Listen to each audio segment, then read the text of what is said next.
Check.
All right, guys, let's do this. Get that stream, Facebook, YouTube, and Twitch. Like, follow, and subscribe. You can also listen to the show. Download the app for free. Get us in your in-home smart speaker.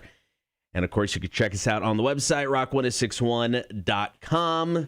Went to New Realm on Friday after the show. Can verify that place is badass. It's legit. It seriously is legit. The beers were great. They don't have many on tap right now, as they're still trying to brew some ones on the spot because they can only sell what they brew there.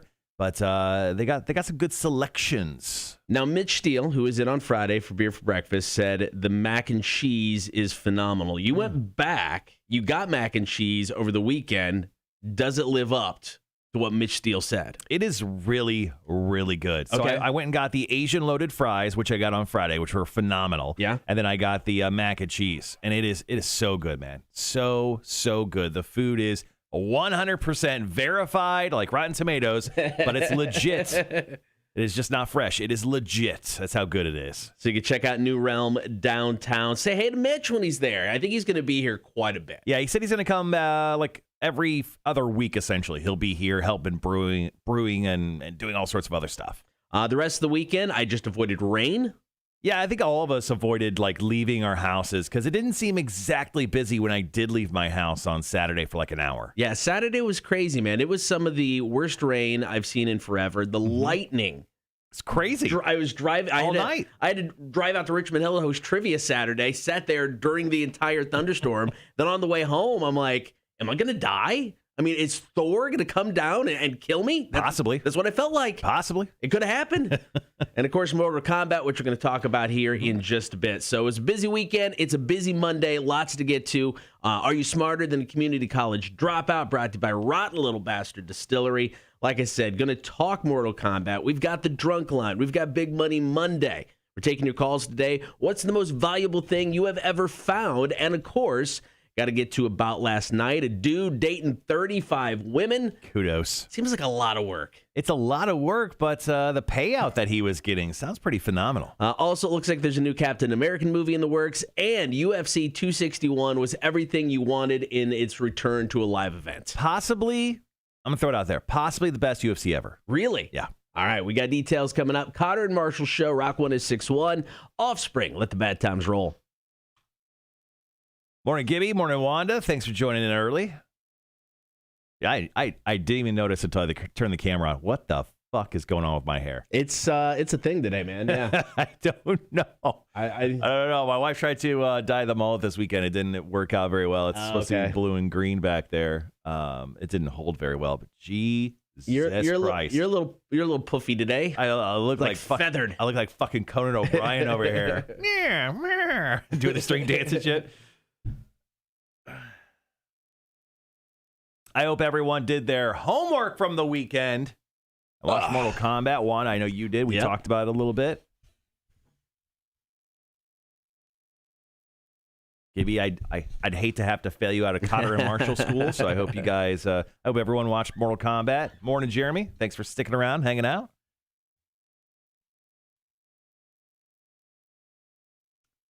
I'm going to DM my review of Mortal Kombat. I have to drive to Atlanta this morning. Yep. Good luck with that drive. Yeah.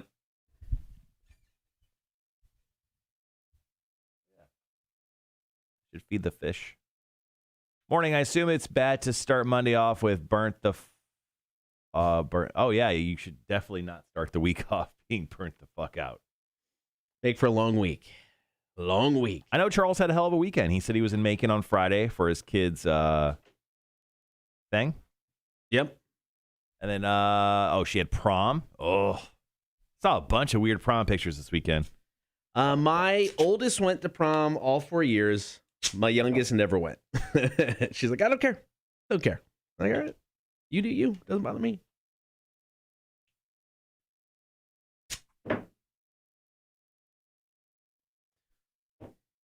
I went to prom 2 years, I think, when I was in high school. I went all 4, I believe.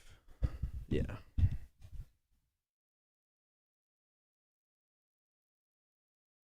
I got about 1 minute coming back and to talk UFC. I wish I would have watched it, but that effing kick, man, with the leg, one of the most gruesome things I've ever seen before in my life. Yeah, I think I sent you a bullet point of all the crazy stuff that happened. Yeah. It was so good. It was honestly probably one of the most entertaining nights. I watched all the prelims too. Saturday I was stuck in my house. It was rainy and crappy outside. I wasn't going to go out and do anything. I almost went to the draft in Berwick. I really considered it just to hang out and watch the UFC fights there because they show them for free. It's Weidman, right? Chris Weidman? Is that how you pronounce it? Chris Weidman. Weidman? Okay, Mm-hmm. Weidman, thank you. Actually, I'm going to bring up my notes from that bullet point I sent you. All right, guys, be right back.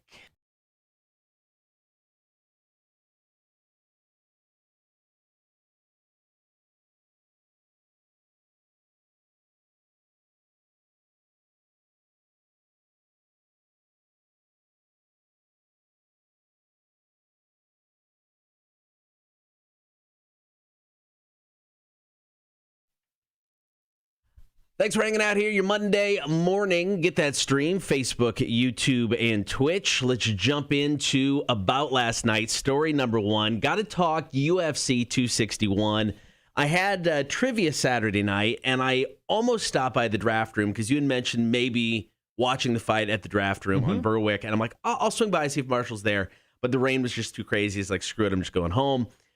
After reading everything that went down at UFC 261, I wish I would have stopped to watch it because it just sounds like it was everything you wanted in a return to a live crowd event for UFC. Yeah, I mean, not only did I just say, I think it was possibly the best UFC ever, UFC 261. I mean, Michael Bisping, the Counts even said the same exact thing from that very first match between Anthony Smith and Jimmy Crute, where this dude got dead leg. I mean, Anthony Smith hit Jimmy Crute so hard in the leg, essentially his leg stopped working. Yeah. It's kind of what happened with the Conor McGregor fight versus Dustin Poirier. I mean, this thing was ugly. Like he literally just it was just like a fish. Yeah. It was just a fish attached to his body, and like he just couldn't go on. And that was a wild way to see the night begin. No match made it past the second round. Right. There was knockouts. There was medical stoppages. There was TKOs. I mean, it was a great night of fights. Now, of course, your main event, you had Usman retain his welterweight championship. He took on Masvidal, and he knocked him out 1 minute into the second round. That was his 5th title defense. It seems like you get past 2, you're doing pretty good. But to have 5 in the UFC seems pretty dang fantastic. Yeah, Kamaru Usman, man, I mean, he hit George Masvidal. It was kind of a punch where it was a straight line punch. I mean, it was coming for his face the entire time, but Usman was able to deflect his blocking hand, George Masvidal's blocking hand. He pushed it down, so he had a clean shot, and it hit him so hard, I think it knocked him back about 2 or 3 decades. Honestly, I think Jorge Masvidal now lives in the time of 1992 because that's how hard he was hit. Now, Rose Namajunas retained her strawweight title. She beat Weili Zhang. Rose actually beat Zhang for the title. Recaptured, yeah. Yeah, recaptured. Yeah, yes. yeah. So she got that back. But I think one of the gnarliest injuries I've ever seen in any sport with Chris Weidman when he kicked Uriah Hall, and his leg bent around Uriah Hall's leg the complete wrong way, snapping right at the shin. So one of the most famous cases of this happening is Anderson the Spider Silva fighting Weidman back years ago. Same thing happened to Anderson Silva. He was kicking, Weidman was checking, and his leg essentially just wrapped around, and he broke it immediately. Now, with Weidman, the thing that sucks, because on the replay, he kicks him, his leg breaks. You see the obvious break. It's starting to kind of wobble. He comes back, but he plants his weight on the leg that is snapped. So essentially, his leg is bent in half. It is disturbing. And the worst part about it, or possibly the best part for me, is I completely missed it. The match started. I got up and got a drink. I was looking at my phone, and I looked up, and I'm like, what happened? And then they're like, we're gonna show back. Everyone's freaking out on the broadcast. Joe Rogan is dying inside, which his reactions throughout the entire fight were incredible. But like they were like, okay, guys, we are gonna show it to you a couple times. When they showed it different angles, I was like, ah! My wife actually, one tear went down her face. She was like, that's just awful. I mean, yeah, like you said, though, I mean, when he did the kick and his leg snapped, you're like, oh, that's bad. And then you're like, oh, because I was watching it in slow motion. I was just watching the clip on the replay. and I'm like, he's going to step on it. Oh, he's going to put weight on. Oh, my God. And he just kept going. And I'm like, will he ever be able to use that leg again? Well, Anderson came back and fought, but I mean, you really don't know. I mean, Chris Weidman, he's a little bit older. I think he's somewhere in the early 30s, mid 30s. So I don't know if he's ever going to come back from that. When you see something like that, now I know he had surgery yesterday. Yeah, he was stable overnight in Jacksonville on Saturday, where the fight was sold out, 15,000 people with like 3 masks between them. Which whatever, that's another thing. But he had surgery yesterday, so fast, safe, healthy recovery to Chris Weidman. So that wasn't even all that went on at UFC 261. Jake Paul was there. Jesus Christ. Which Daniel Cormier did not like. Because he talked crap. He called him like a fat bastard. Yeah, he said, Cormier said to Rogan, I swear to God, I just saw Jake Paul. I pointed at him and said, don't play with me because I'll smack him in the face. He's right there. I'll slap him. I don't play those games, Joe. And then later on, went over and got into a little heated argument with Jake Paul before security had to break it up. He just essentially got into a lively conversation, kind of pointed in his face a few times, and Jake Paul shut up and kind of took it. He didn't really say much back to him, and then it was random because later on that night, they're like, hey, Jake Paul's here. And they're like, okay, cool. And then of all people to stand next to Jake Paul, you could try to find anyone to make Jake Paul more likable, relatable. If you're going to put a famous person, they put Antonio Brown, former Buccaneers, current Super Bowl champion, whatever you want to call him. Come on. That was almost like a setup. 2 of the most hated people in sports right now. And then the crowd ended up chanting F Jake Paul throughout the night. And not just at that moment. They chanted F Jake Paul like throughout the entire night. Oh, man, that's funny stuff. All right, coming up, story number 2 about last night. Is there a new Captain America movie in the works? Got details on the way. Cotter and Marshall, Rock 106.1. Those, I mean, possibly the best fights I've seen in possibly ever. I don't know. You always want to see a fight finish, right? Right. You always want to see a fight finish, no matter what. KO, TKO, even if it's a medical stoppage, that's fine as long as it ends kind of cool with like the whole dead leg thing. That's how it stopped. I mean, pretty great. I mean, the longest fight of the night was, let's see, 5 minutes. Yeah. Which is the total time in the first bout. And the rest of the fights lasted 1 minute and 2 seconds, 1 minute and 18 seconds, 17 seconds, and then 3 minutes and 19 seconds. Damn. I mean, these fights were fast and furious. That's why they were so much fun to watch. Gibby, we will give you an extension on Mortal Kombat. No big deal. You're one of the godfathers here at the Cotter and Marshall show. Yeah, Charles, the leg break was just Jesus Christ. It was rough to watch. I'm gonna get coffee.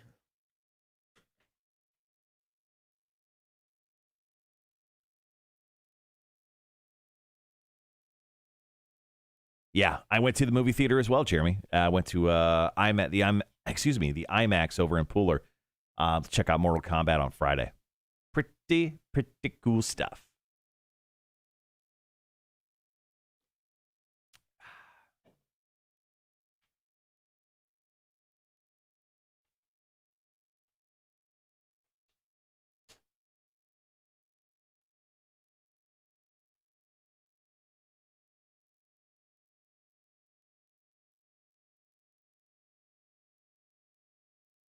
Oh, dude.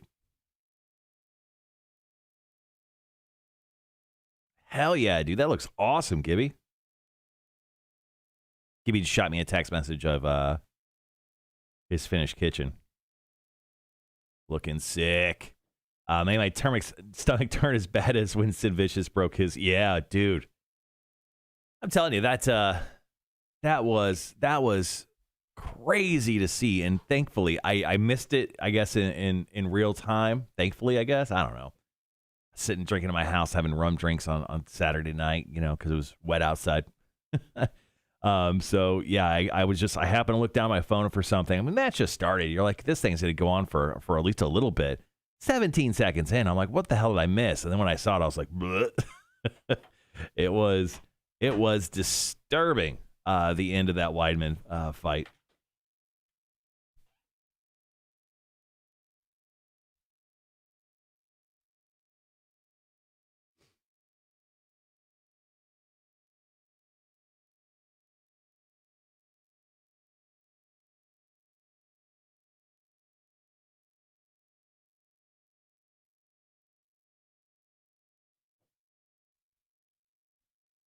I probably would have spit my drink out. It's been a shame. I was drinking coconut rum, and then there is that coconut juice. There's coconut juice called like BAI, whatever that is. So I bought some bottles of that, but there was it was an Andes lime coconut water. So it was like 10 calories. And then I was just drinking coconut rum. So it was super coconut drink. Nice.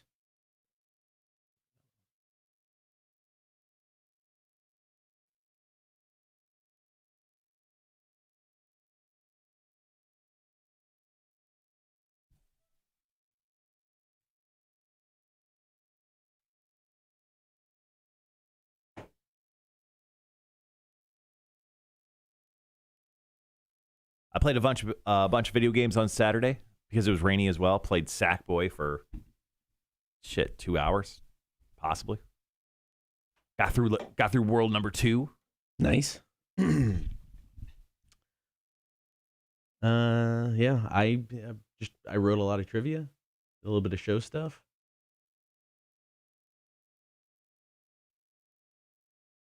I got a female to finally join Team Marshall, and I didn't even have to ask. I was actually thinking, if I don't get a girl to join Team Marshall for Axis for Life, I may start just like hitting up girls I know to join the team. But I actually had a girl say that she wanted to join Team Marshall. Good. And I think she'll be making the team. I had a member not be able to make it because of some family stuff. Oh, okay. You're going to have to do a little replacement? Yeah. So you have 3 new names you're dropping today. I'm just going to drop 2 today. I got to do some research for the last. It'll be fine. Okay. But yeah, I had had some family stuff pop up, so they're not able to make it on Saturday. So I completely understood. Gibby says every deserted island pirate's dream drink. Yeah, especially like coconut on coconut with rum. My kids played in the rain till that lightning scared the shit out of that 14-year-old. Said she pooped pretty close. Surprised she didn't break her neck running inside. Yeah, it was a crazy thunderstorm day. Yeah, I think I left the house at maybe 11 on Saturday. I went and ran a couple errands and stuff. Stopped by the radio station to pick up a thing or two, and then I think I made it home like round trip, almost about 2 hours. Just, like, stopping by the grocery store and stuff for that night. But it was a crappy rainy day, and I spent most of it inside. It felt good. Yep, I agree. You know what I almost did? I almost read a book. Like I looked at I have a book of H.P. Lovecraft's, like a collection of his stories. Sure. And I'm like, if I read one story, technically I read a book, right? Inside of a collection of books. You read a story, sure. Yeah. Oh, well, I almost did it. I didn't do that. Why? What prevented you? Oh, I just looked. I looked the other way. I just looked at something else. I'm like, oh yeah, I'll do that instead. Fair enough.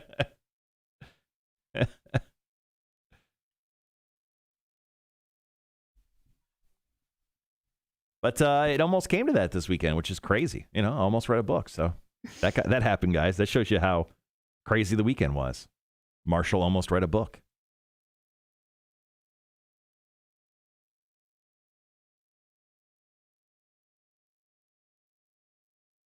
I did catch up on a bunch of TV. Plus, I watched like 3 episodes of Vikings last night.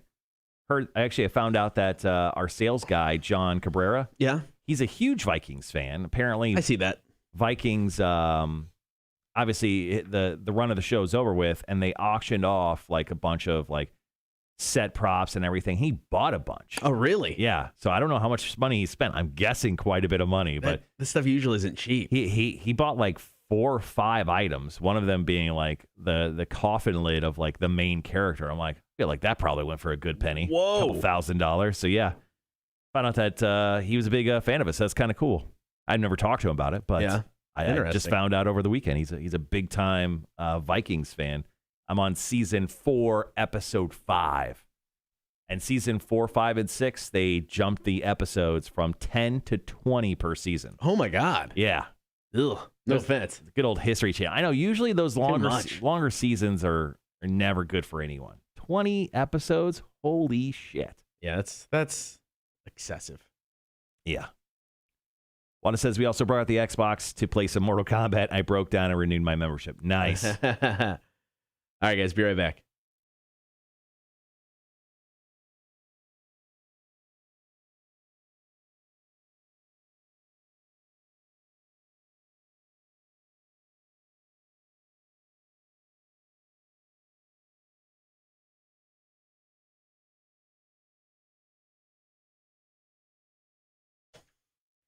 Check out the stream, Facebook, YouTube, and Twitch. Be sure to like, follow, and subscribe. We got story number 2 of About Last Night. Spoiler alert. If you haven't watched the finale of The Falcon and the Winter Soldier, we're pretty much going to kill that for you here. So once again, spoiler alert. So as soon as the finale was dropped, news broke that showrunner Malcolm Spellman is currently developing a Captain America 4 movie. Now, once again, spoiler alert. At the end of the finale, Sam Wilson finally took the shield and mantle of Captain America. Just the series overall was just kind of okay for me. I mean, it almost felt kind of preachy at certain points. Yeah.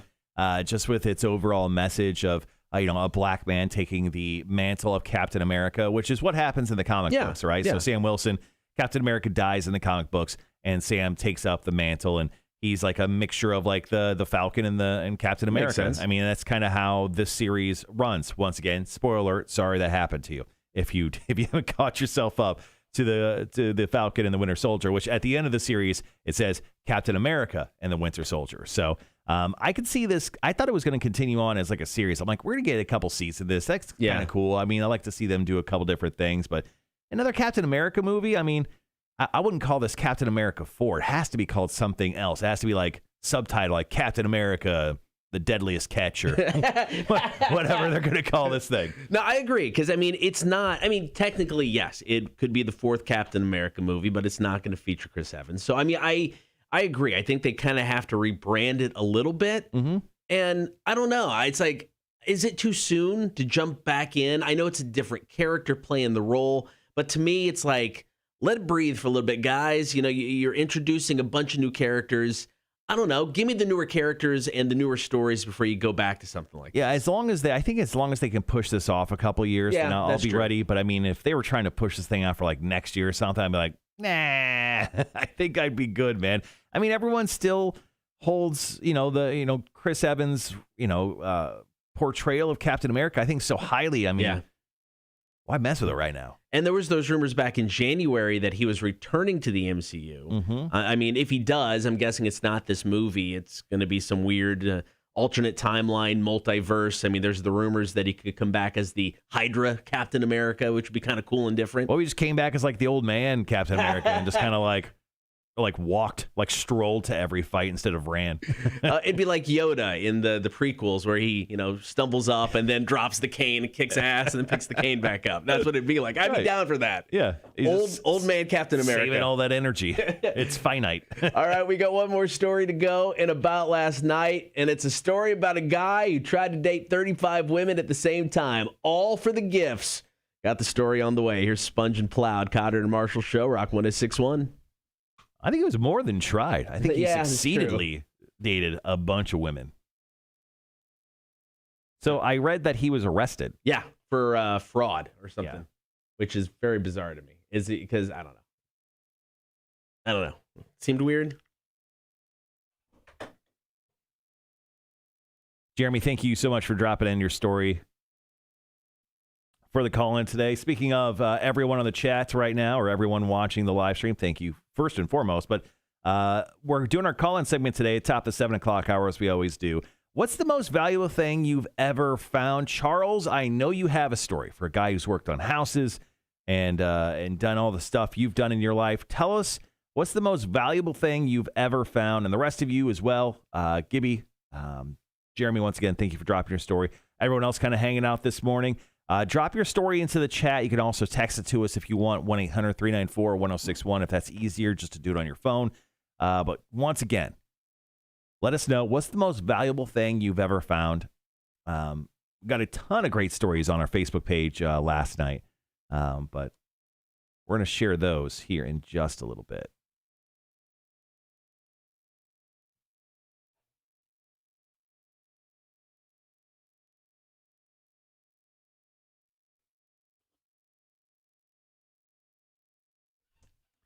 Arrested for fraud.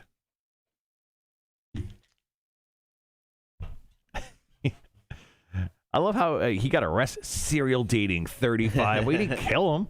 He was just really good at, first and foremost, kudos to this guy for being able to just like remember 35 people's names. Yeah, no doubt, right? I don't get why he is arrested. I mean, is he arrested because he frauded them out of gifts? Yeah, I mean, that's the reason. So he was arrested because he defrauded women in faking relationships to get presents. Is that illegal though? That's the part that I'm confused on. I don't know.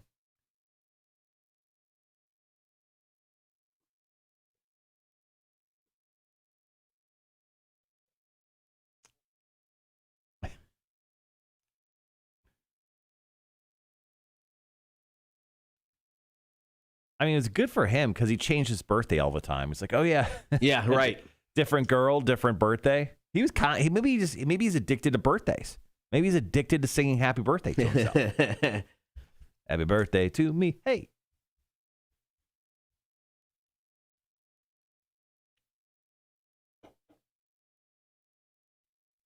All right, guys, be right back.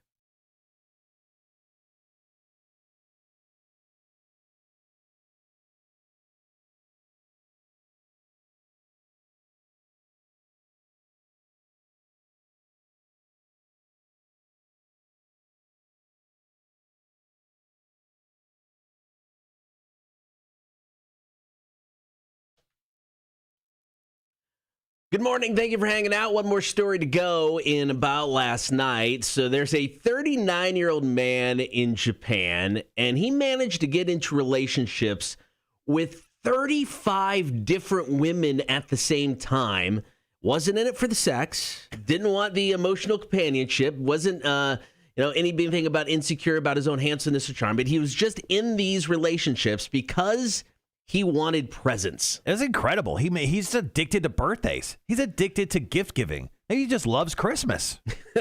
Now, he told each of his girlfriends that his birthday was on a different date. Mm-hmm. So there was a steady flow of gifts. Genius. Coming his way. Genius stuff. Now, the scam finally blew up back in February when a few of the girlfriends found out about each other. They just started tracking down more women who thought they were in a relationship with this guy.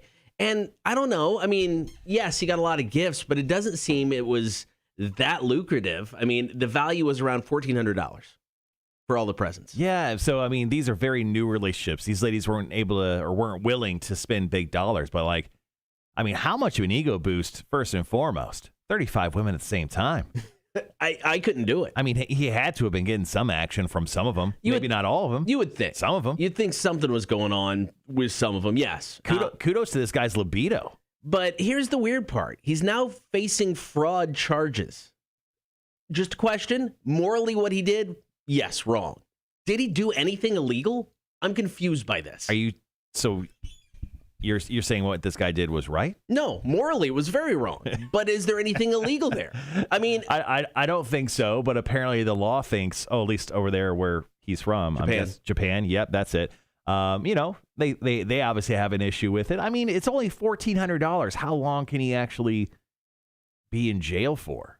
I mean, who hasn't lied to somebody in a relationship? So is that what he's breaking the law on? Is it the fact that he gave him his wrong birth date and he got presents out of him? I don't know. I don't know how this man is being arrested for this. I don't know. Laws are different over there, I guess. I'm not for sure either. I mean, I don't think he should have been arrested. I think he should be chastised. Yes. I think the story should go around the internet. We should all have a good chuckle about it. This fella. I don't think being arrested is really worth our time with this guy. No, I was surprised by that, but 35 at one time. No. So much work. That's so many phone calls. The presents aren't worth it. So many text messages. I mean, it would have to be if they got me a PS5 though, or an Xbox Series X. I mean, they're very hard to get. That is true. All right, coming up next, we're going to announce our final team members for Team Cotter, Team Marshall, throwing axes. Chance to win axe throwing for life. Details coming up. Cotter and Marshall Show. Rock 106.1.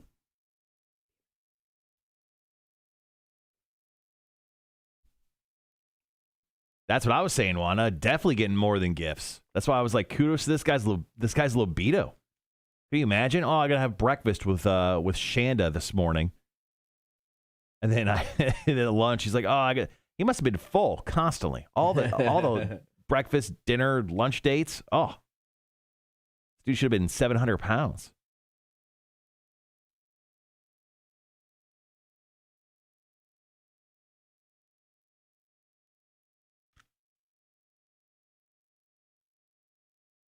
Ooh.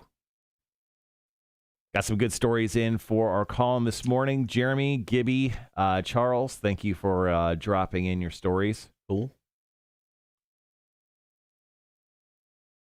I think Wanda went on our Facebook page and dropped hers in. Probably. Is that right? I think so. Okay.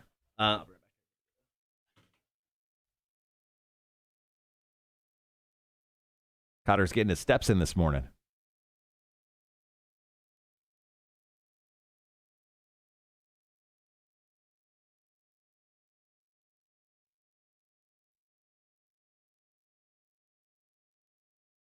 Yeah, I think Team Marshall is fully finalized. We're about to announce our final team members for axe throwing for life with the Urban Forest Axe House. Got a chance to go over and visit the Urban Forest Axe House. So it's on Jones Street. So if on MLK where Custom Hustle Tattoo is, if you just turn onto Jones Street there, it is literally 30 feet off that corner. So it's pretty easy to find. There's parking all along Jones Street there because Jones Street's kind of like just an enclosed like U-shaped street that leads back out to MLK.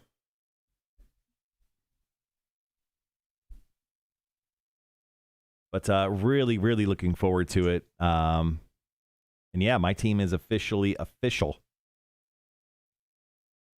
Got my 4th team member, got my alternate all lined up.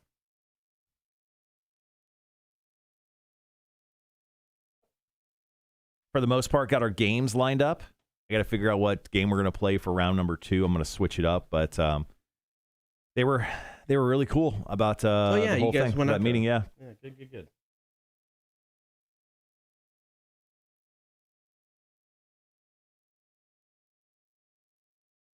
Cutter, how much time do we have? We still have 7-8 minutes. Okay. 7 minutes. Use the restroom real quick. Okay. Yeah, we got Pop Evil, Breathe Again coming up next. Latest from those guys. Like I said, one of my team members will not be able to throw on Saturday, so I'm going to have to find another alternate. Thank you for everybody for the story so far for our call-in at 7. At 8 o'clock, also got another story. This is, you might have heard it about the lady who got felony charges against her when she tried to get her name changed after getting married. Came to find out that there was a VHS cassette that she never returned from years ago, and there was felony charges against her. They dropped those.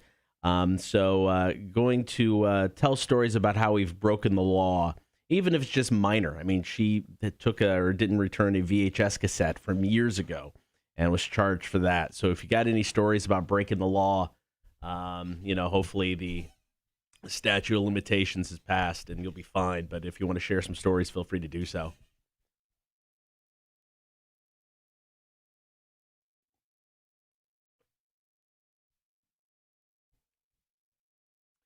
I keep forgetting Steel Panthers coming up this Thursday at Victory North. So we got to talk about that. They've got 2 shows. Pretty sure we're going to be there. Breaking the law, get a few of those. So we got a few shows, or 2 shows at Victory North on Thursday night. Looking forward to that. That's going to be a lot of fun. I've never seen Steel Panther. Everybody I talked to is super jacked about the show. Definitely will be there for the early one. I don't know if I'll stick around for the later one now just because I got to get up so early in the morning now.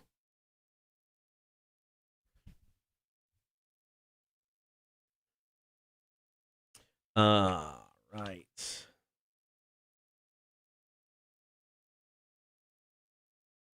Who are we at there? There's that. All right. Sorry, guys.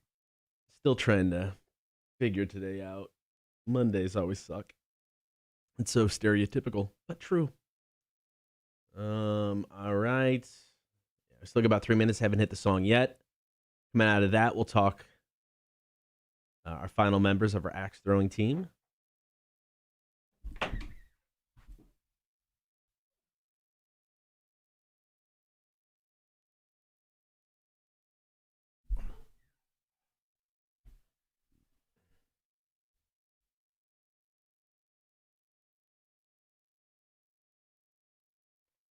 Boom.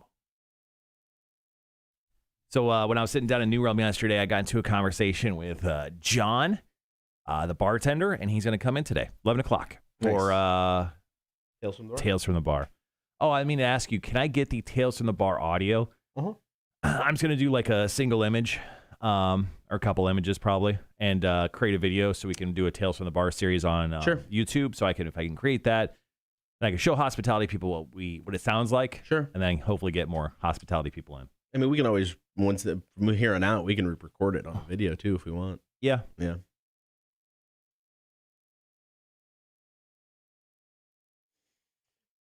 Just over 2 minutes. Oh, man. Feeling all right today? Yeah, I'm okay.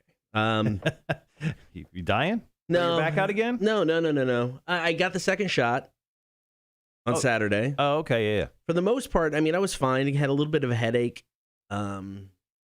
later Saturday night. Mm-hmm. Just kind of stiff, sore, if that makes sense. Sure. Arm sore, but I didn't have the effects that my wife had when she got hers.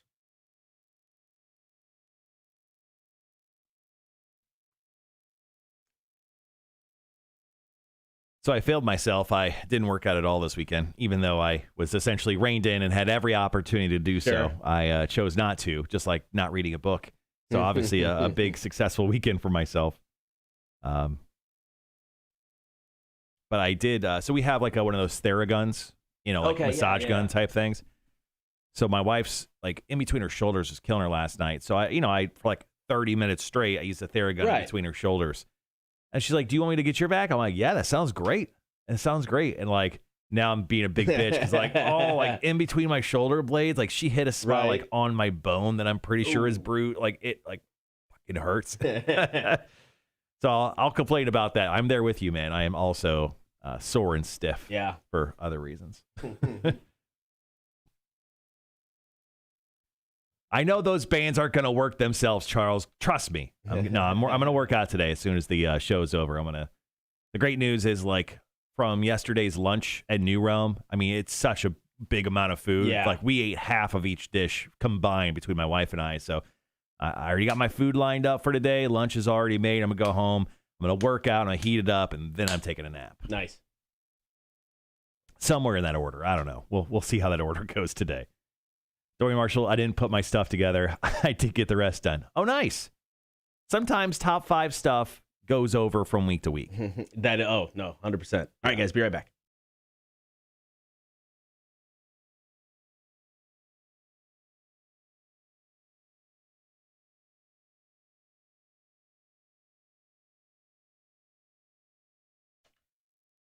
Thanks for hanging out. Cotter and Marshall Show. Get that stream, Facebook, YouTube, and Twitch. So this Saturday, we're going to be at Urban Forest Axe House. We're throwing axes. Somebody is going to walk out of there. The winner, the champion, and get axe throwing for life. Les Champions. Yeah, that's right. I'm very excited for this. I actually got to go down to Urban Forest Axe House on Friday. I just did a little kind of like a walkthrough, an idea of how things are going to go. 3 rounds of action. Yeah. Obviously, it's going to be 4 champions for Team Cotter, 4 champions for Team Marshall, and like an NCAA bracket-style tournament. Our first game, I'll reveal it right now, if you don't mind. Go for it. It's going to be a best 2 out of 3 to the game of 21. I think their official name for it is Arkansas. Do we have to get 21 exact? Yes. Yeah. Okay. So you have to get 21 exactly. If you go over, then it breaks you down. I think it takes you all the way down to 13. So, yeah. So best 2 out of 3 will be the very first round of action for our tournament. The place is beautiful. Yeah. Like that whole building, I think, is currently getting renovated. So the space they have is incredible. And my friend Tim, who's a part of Team Marshall, went down and threw in Captain America gear after we talked about it on Thursday morning.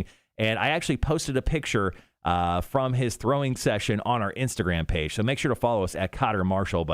And the place looks incredible. No, I'm looking forward to it on Saturday. It's been a while since I've thrown axes, but I still feel pretty good.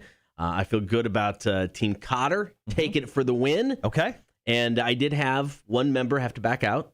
Okay. Some family stuff went down. Understood. It happens. No worries. So I'm still going to have to search for an alternate.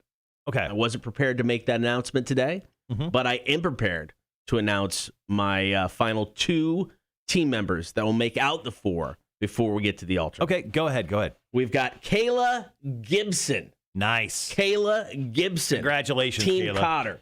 And then Drake Calhoun. Sounds like a man who could hurl an axe. Drake Calhoun. Drake's quite a name. Drake Calhoun is a name. It sounds like he's walking right out of a Western. Expect some chaps, assless if you want. I don't care. Cowboy hat. Just heave some axes, Drake. Now, I don't know what was going on during the last few weeks when we were looking for the ladies to participate in Access for Life. Every girl was leaning towards you as Team Cotter, Team Cotter, Team Cotter. And then yesterday, my girl, Jessica Klosterman. I think I said that name right. Klosterman? I'll just go with it. Jessica Klosterman steps up to the plate, and she is going to be my 4th and final team member of Team Marshall. So I got my lady. So I feel very, very good about this. So Team Marshall's going to be Chris Mickle, Dennis Bruch, Tim Smith, and Jessica Cloisterman. And then I will announce my alternate, which you will announce yours tomorrow. My alternate will be Harley Lewis Witzman. What a name! That's good. What a name. All team members of #Team Slangin' and Team Bangin', a.k.a. Team Marshall. So that's going to go down this Saturday. We'll have videos. We'll have pictures. It's going to be a lot of fun. I am looking forward to it, and I'm looking forward to a Team Cotter victory and one of my winners receiving axe throwing for life. Not only that, my team member, Chris Mickle, who's a big, crafty guy. Yeah, this is great. He's created an axe. It's an actual tournament axe that has the Cotter and Marshall Show logo on one side and has the Urban Forest Axe House logo on the other. And he's just going to give it to the person that wins. So not only are you getting axe throwing for life, you're getting a personalized axe for winning the tournament. This thing's going to be sick. All right, big thank you to Urban Forest Axe House. That's where we're going to be this Saturday. Team Cotter, Team Marshall going head-to-head. It's going to be a lot of fun. Like I said, we'll have videos, we'll have pictures. Follow us along on social media on Saturday for all the fun. More Cotter and Marshall coming up. Top of the 7 o'clock hour. We are taking your calls, comments, and text. 800-394-1061. What's the most valuable thing you have ever found? I mean, it could be something maybe you're at your grandparents' house and you're in the basement and you come across something kind of cool. Maybe it's a $20 bill in your coat jacket. I don't know what it is, coat pocket. So give us a call, 800-394-1061. What is the most valuable thing you have ever found? Your calls, top of the hour, Rock 1061. We found this morning show just laying around. We just took it. Right. All right, yeah, congratulations. Newest team members. Jessica Cloisterman is going to be my fourth, and alternate Harley Lewis Witzman. I'm going to contact you guys after the show today. I'm going to turn on the air conditioning. I'm going to contact our final participants today and then get them all lined up. But it seems like everyone on Team Marshall is set to go, which I'm very excited about. The Calhouns are a name brand in the axe game. Big get. Good for Cotter.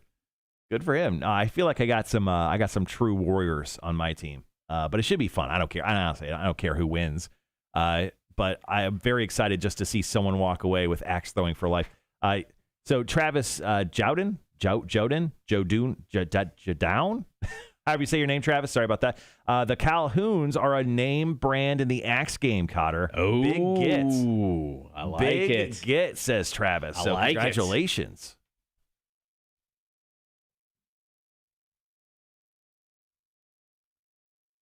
So did you just get a random message from the guy who couldn't make it on your team last night? Yeah. And you were like, damn it. Yeah. Come on, hey, dude. Something happened. I'm like, okay, yeah, I get it. Which team member was it? Mikey Lupica. Mikey Lupica. Damn it, Mikey. Yeah. But I get it. Like I said. Yeah, well, it happens.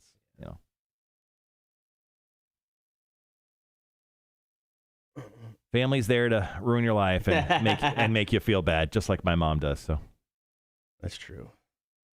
Did I tell you? Sorry. Jesus. Did I tell you? Did I tell you that I talked to my mom? Did I tell you the whole No. my mom? Oh, sorry, Cotter's back. I should turn the camera on. So I called my mom last week, and she didn't answer. My sister's in town, kind of helping my mom close the house out as she moves from one house to another in Deer Creek, Illinois. So she didn't call me, but she called me on Thursday night. So yeah, she called me on Thursday night while I was about to head off to host bingo at the draft room in Berwick. And she's like, well, Tanya went to go hang out with her sister. I'm lonely now. I'm like, all right, Mom, I'll hang on the phone with you. I talked to my mom for 20 minutes, and my mom's moving next weekend. Right. Not this weekend, but next weekend. And she's like, are you coming home to help me move? I'm like, you want me there? I'll fly there. Absolutely. She goes, well, you didn't plan on it? And I'm like, I talked to Justin. He said he gotcha. Him and Stu, 90% of your stuff is moved, Mom, outside of your bed. They're keeping me, abreast of everything. Well, don't worry about it. It's like, all right, Mom, thanks for making me fucking feel bad. Thanks, Mom. You going? No. I mean, I talked to everyone. I was talking to my brother over the weekend. No, everything is fine. I'm going to go see my mom in August. Oh, okay. That's the plan, August.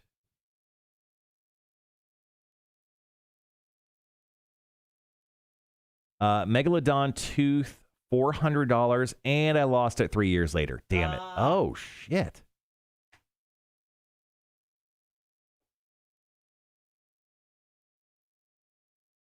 I I don't have one for this one. I don't have a story. There's nothing that I could think of that I found that was valuable.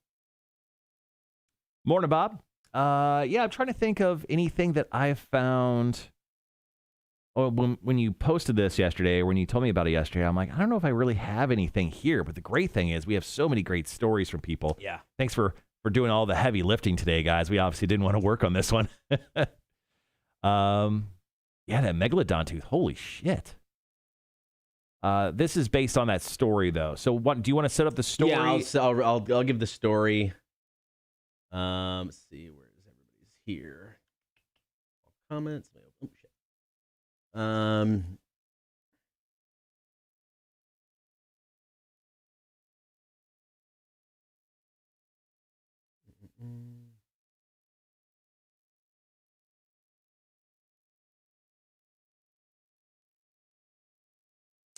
Yeah, I mean, I can give this story.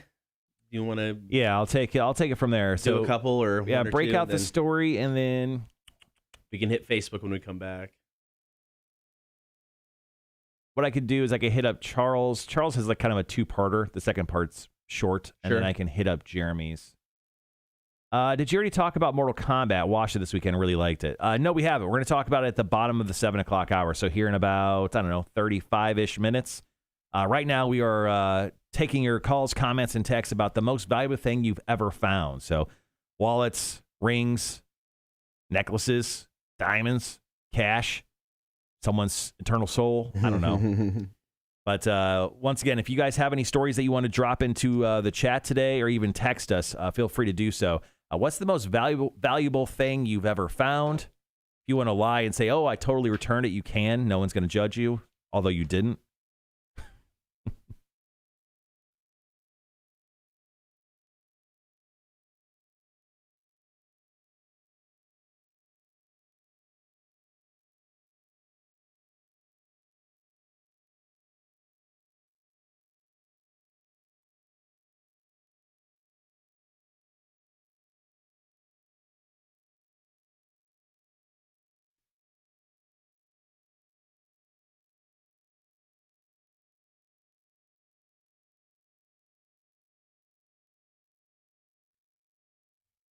Oh, yeah, I know. I'm reading that right now.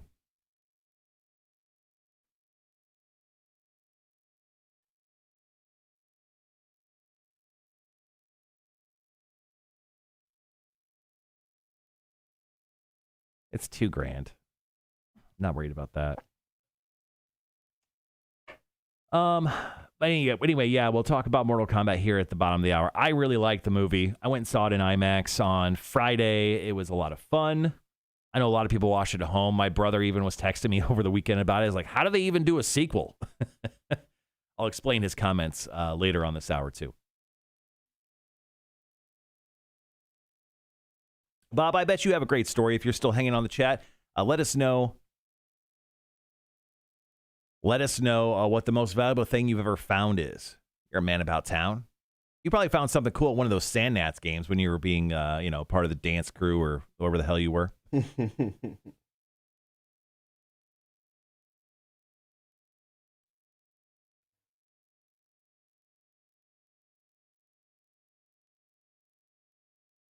wish the Cubs could play the Mets every day of the year. After this past weekend where they lost a couple in a row. Yeah. The team is exactly how it's been the last 3 years. It's broken. It either scores 15 runs or 0 runs, and I just don't understand it. Yeah. I think they lost last night like 6-0. I think it was something close to that. Yeah, it's a little frustrating. Did you watch any of the games over the weekend? No. They lost 6-0 last night. I think they've lost 2 in a row, and then the game they took against Milwaukee, they scored like 15 runs. Like, right. Whatever. Just doesn't make sense. Yeah, Jake Arrieta pitched 6 innings last night, gave up 1 run on like 3 hits. Like, he was incredible. And then we gave up 5 runs in the 9th. Scored nothing. 4 total hits, 2 errors. Yeah. We went from 2nd in the NL Central to 4th in the NL Central over the weekend.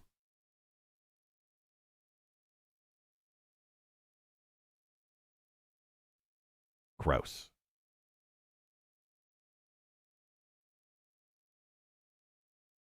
And the Cardinals swept the Reds this weekend, which is hilarious because of Jake Thompson. But more importantly, the Cardinals are now in second place. Yeah.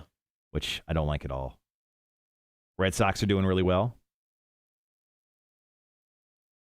The White Sox are starting to live up to their potential. They're 12-9. Okay.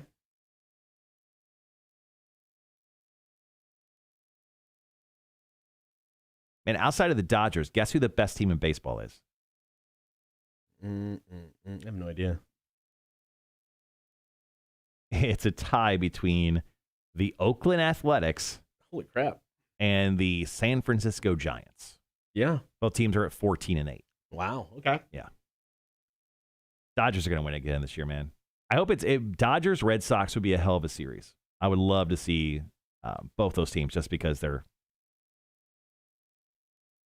doing so well. Yeah, the White Sox are doing good, man. The Red Sox, I don't know. I just think the Red Sox they don't have Tony La Russa. So automatically I put them above.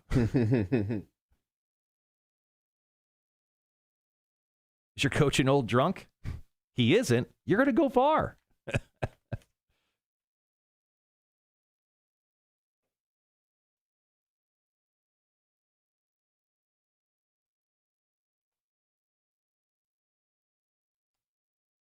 All right. We still got like 4 minutes. Gibby says Cotter's interest is peaked this morning. Cotter's interest in baseball this morning is peaked. Note my sarcasm. LOL. Sorry. I don't think Cotter's excited about much this morning. I don't think coffee's hit in. Travis says, will the Braves ever find a hit? Unlikely. And Robert, didn't you find Rob Gronkowski downtown Savannah one time? I saw that picture. He did. Yeah. I don't know. How are the Braves doing? I didn't even think about looking at the Braves standings.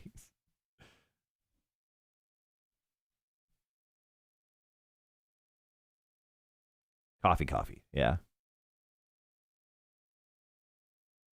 Braves are 9-12. Okay, so the Braves are the Cubs. The Braves are essentially the Cubs. Yeah. I think the Braves and Cubs are playing today because Cam was telling me. Let's see. Yep. Yeah, Cam's going to the game tonight. He's Cubs at Braves tonight. Oh, that's cool. Yeah, he was telling me this past Friday he was going to check out the game. Nice.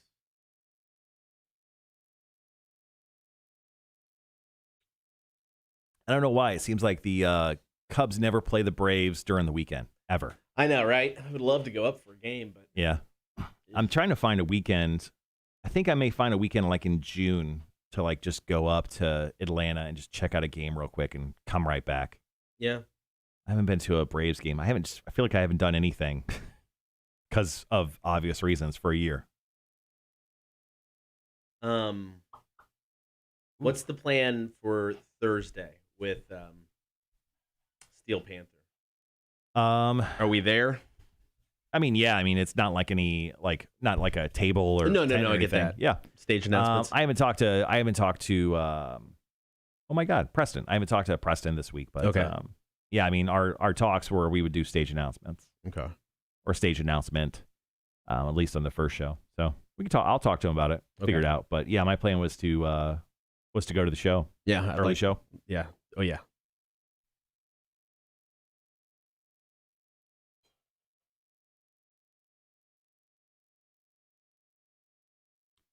And then we have tickets to give away. I was thinking we'd do them probably today for Are You Smarter? Okay.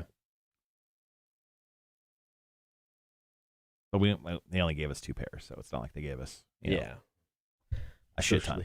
Socially distant stuff kind of makes it a little bit more difficult. When are they going to officially open Georgia to like full concert capacity? Are we able to do that now? I don't know. I don't think we are because I haven't seen like an announcement like that. Like Florida was open like 2 months ago. Like you could have stadiums full, and obviously the UFC did it. Yeah. No, I don't know. I thought they were opening everything, or I don't remember now.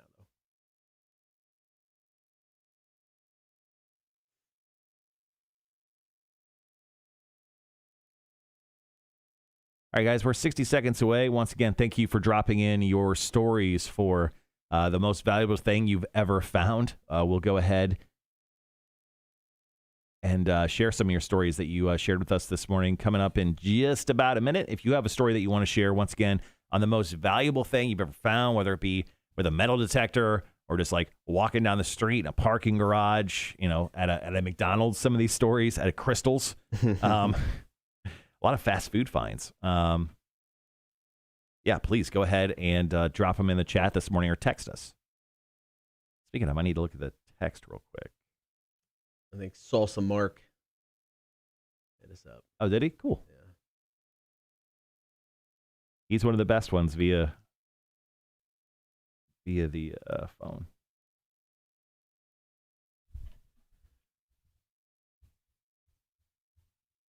All right, guys, be right back.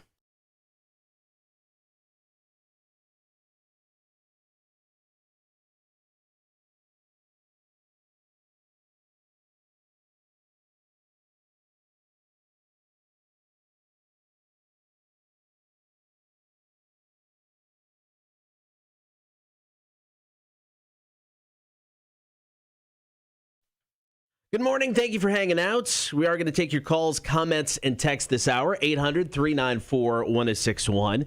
What's the most valuable thing you have ever found? Now, we got this story. There's a house in Massachusetts. The family was getting ready to sell. However, before they were going to sell the house, they had to do some treasure hunting because for decades, there was a rumor in the family that somebody had hidden something in the attic. Mm-hmm. Didn't know where it was. Wasn't for sure exactly what it was, but there was this rumor that it was in the attic, and they had tried for years to find this thing with absolutely no luck. They hired a construction contractor to look under floorboards in the attic. Right. That didn't work. And then finally, they found this guy named Keith Wiley, a self-described treasure hunter and metal detectorist. He's got his own YouTube show called Rediscover Lost, and they hired him. It's like, dude, there's something in the attic. Come find it. It took him 50 minutes to what was taking the family decades, and he found the hidden treasure. Yeah, he used I think it's called an endoscope. Essentially, It's like that little scope camera dealie, and he attached it to his phone, and he just found this thing so crazy quickly. Now, it doesn't say in the story unless I missed it. Did he get a portion of what it was worth? I mean, because they found what? $46,000 in this thing, and did he get like 10% of it? I'm guessing he got paid something. I mean, he filmed the whole thing, and the whole thing's on his YouTube channel, but I can't imagine he was just doing it out of the kindness of his heart. It sounds like what he does for a living. Yeah. I would think he got paid. But yeah, they said they found a cash box that had banknotes from 1934, 1935, the 1950s, valued at $46,000. Basically, the equivalent today would be like $420,000. Right. I mean, and are our older dollar bills and $20 bills, are those worth more? Like if you have the old printed out versions of them as opposed to today? I don't know. I'm stupid. I mean, I guess I doubt from a value standpoint as, hey, that one's worth $1.50 instead of $1. But from a collecting standpoint, yes, I'm sure there are people that would pay all kinds of money for a dollar bill from 1934. Yeah, I would definitely give this off to one of those auction websites like Christie's or whatever, and just be like, sell this and then give me how much money you make from this, because obviously it'd probably be a lot more than $46,000. All right, so we are taking your calls, comments, and texts. 800-394-1061. What is the most valuable thing you have ever found? So Jeremy chimed in on the chat earlier this morning saying, I once found $200 on the ground in the parking garage downtown Savannah 10 years ago. He goes, but I also found a wallet once at McDonald's laying in the seat of the booth, and I looked and it had over $1,000 in it. And it also had the ID and credit cards in it as well. So I just couldn't take it without feeling guilty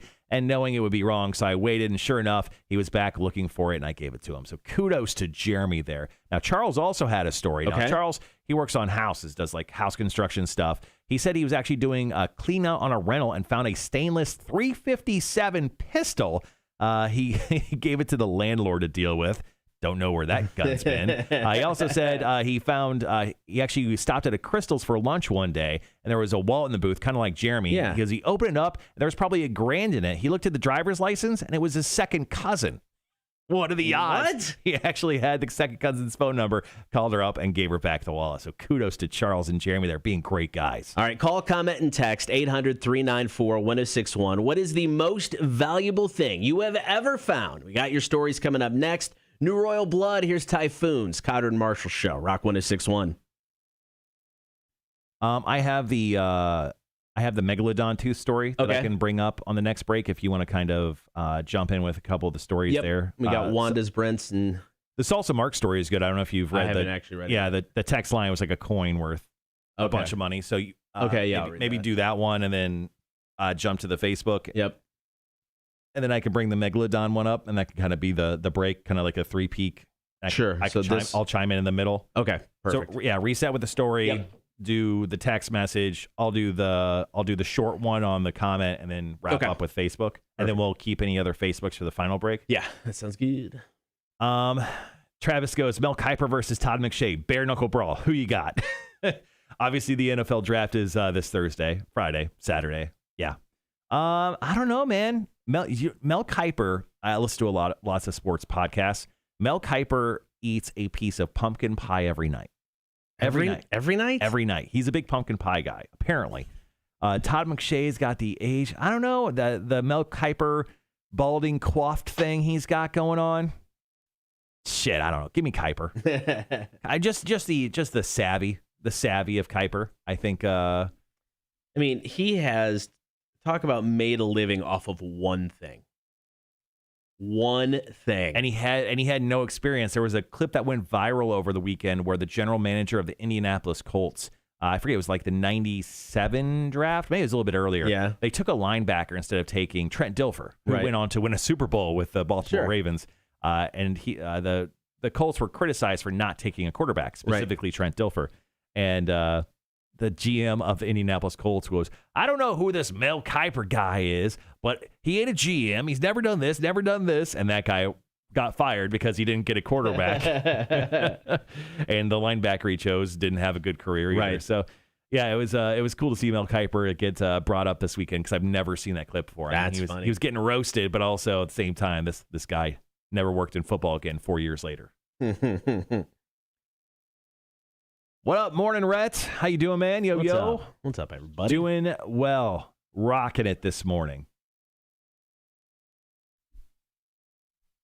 Emmy said that the most valuable thing I ever found was Miss Taylor. Oh.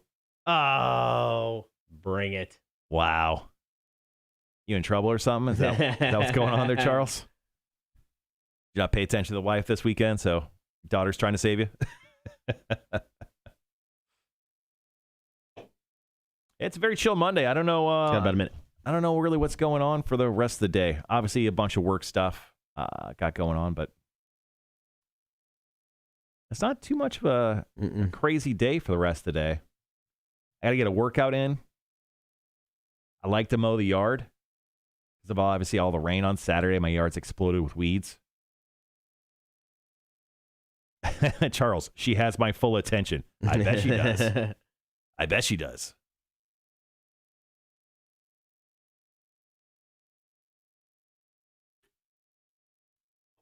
Mackenzie, work out. Don't act surprised that I work out. I told you the other day that I worked out. Max giving me clappy hand emojis, and I don't like it. All right, be right back.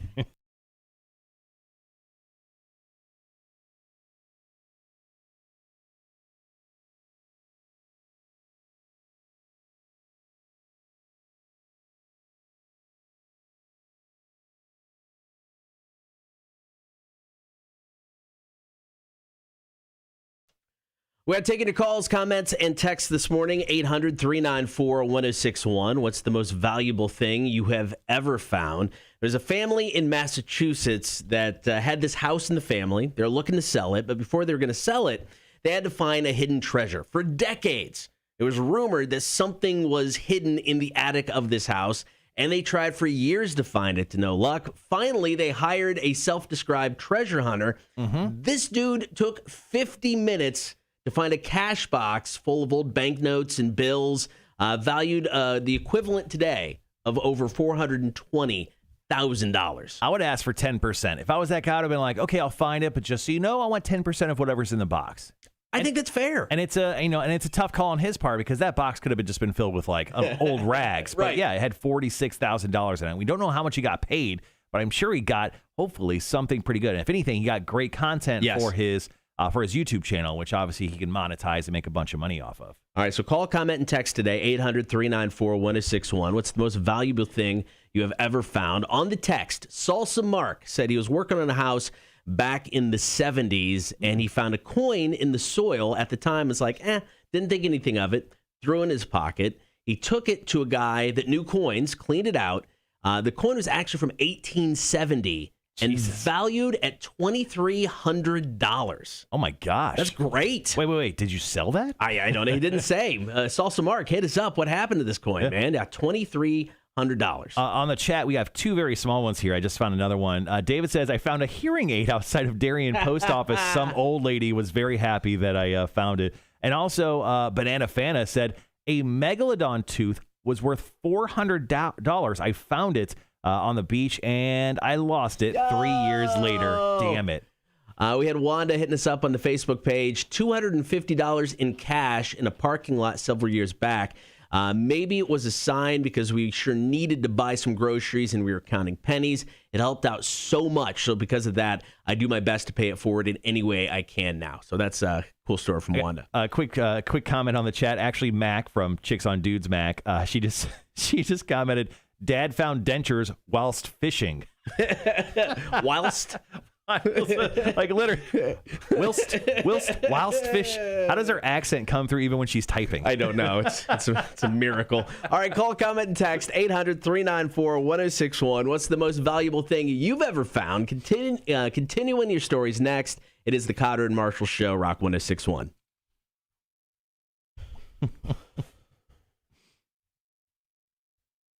Mac's just one of those people where you can hear her in your head no matter what.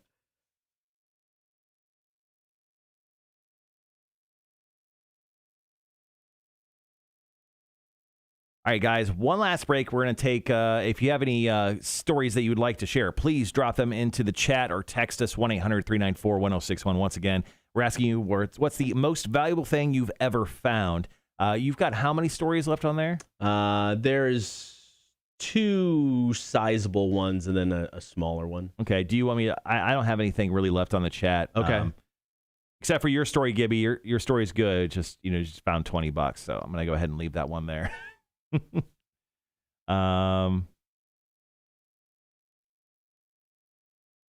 So also Mark got back to us. Answer your question.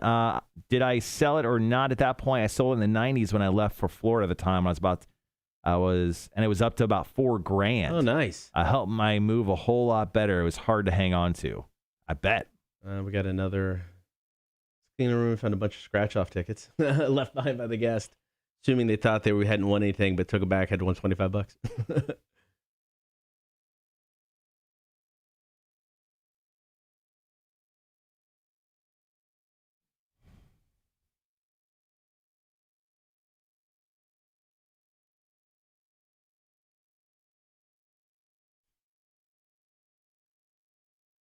Perfect. That.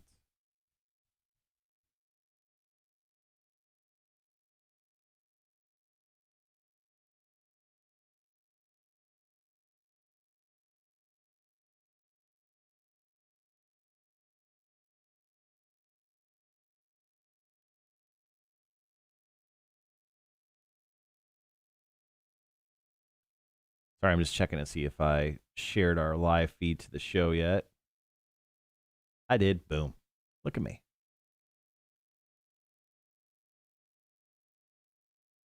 Have a safe trip out, Wanda. Be careful.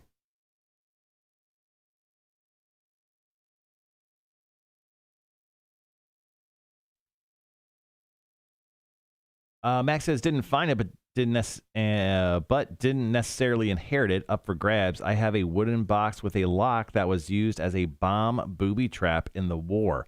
Handmade Japanese carvings on it. It's pretty cool. Wow. Part of history sitting in my room. That's cool. Wait. I have a wooden box with a lock that was used as a bomb booby trap? So, like, does it have a bomb in it? I don't feel like that's safe at all.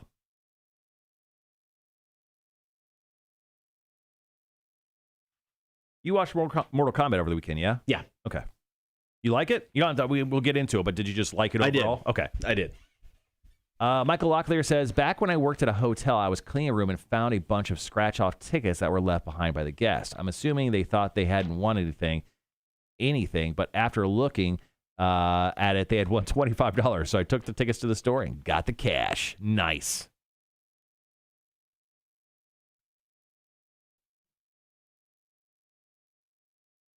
How do you want to do this next break? I know we're not back on for another minute or two. We got a little bit. If you want to read, I don't know. We got Michael's. We've got a couple here on the Facebook page still. Let me just check it out real quick. Nah. Drug test one's good. Read that.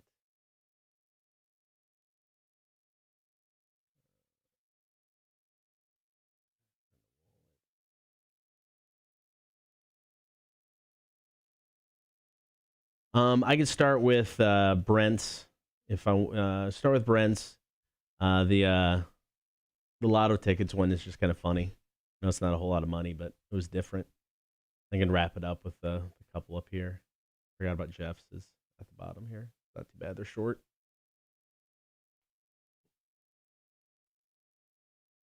So do you want to do Brett's? I'll do Jeff. And you'll do Wanda's? Is that what you're... I just did Wanda's. Oh, sorry, you just did Wanda. Sorry. We can do Sean's. Okay. Yeah. Yeah, the Mortal Kombat movie was good. Marshall, did you like the MK movie? Yes, I did. Very much so. I really did enjoy it. And I got a 5-word review set up for it. And then my brother had an interesting comment, so I'll bring that up as well for it, too. So... yeah, overall, I had a really great experience in the movie theaters. For the most part, who would have thought people still are annoying in movie theaters? There's still that going on, but outside of that, man, I had such a good time. Like getting back to the theater felt good, you know. Doing the social experiment that is called watching movies in movie theaters. Again, very, very cool.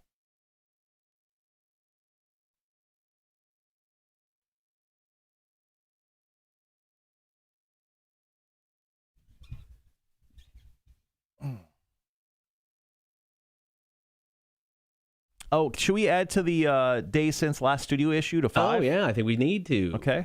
So, wait. I'm not a math guy. What's the percentage we're in now, 5 days in of 30? I have no idea. Let's do some math, which I know is like a craziest, dumbest thing I've said. Where's my calculator? There it is. Okay, so how do you do that math? It's like 5 divided by 30? 30 divided by 5?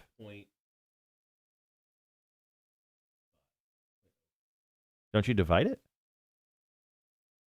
Nope. Definitely don't divide it.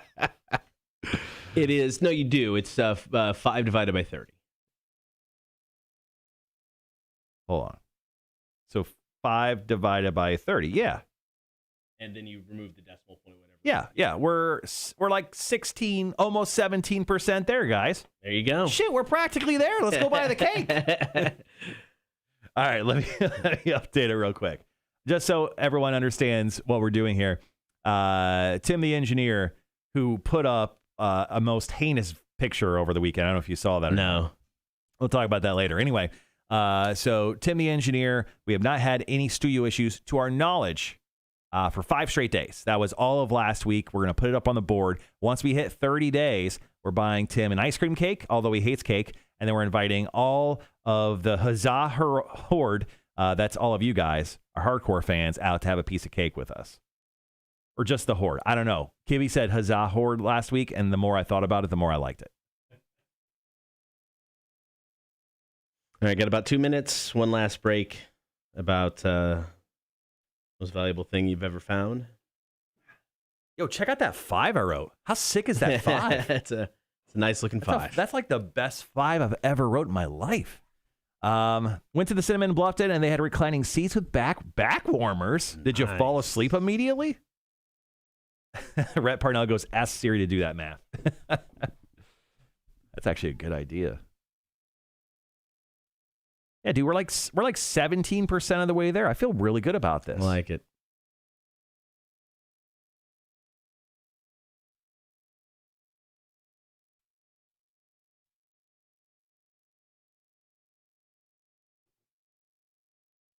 Ice cream cake is bombing.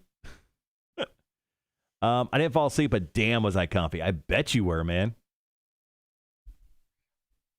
I don't know how the theaters do it, but most theaters are like that right amount of cold where you're not exactly, Yeah. you don't like bring a blanket in. So it's like that right amount of cold where it keeps you awake just in case the movie sucks. Yeah. I don't know how movie theaters know that exact temperature, but damn it, do they hit it every single time? Because I wore sandals on Friday, and I'm like, man, this is a mistake. I'm a little chilly over here. Kind of sat like this the whole time. Right. I get that. All right, so you're going to do the two Facebooks. I have Jeff Weaver for this break here. Yes. Right? Okay. Give me huzzah for the horde. Yeah, and the only other story we have is Michael's, which I don't know. I don't think we need that one. Sorry, Michael. We love you. We should put, like, if we do the ice cream cake, we should definitely get, like, some child's, like Mickey Mouse or something on it. That's fair. All right, guys, be right back.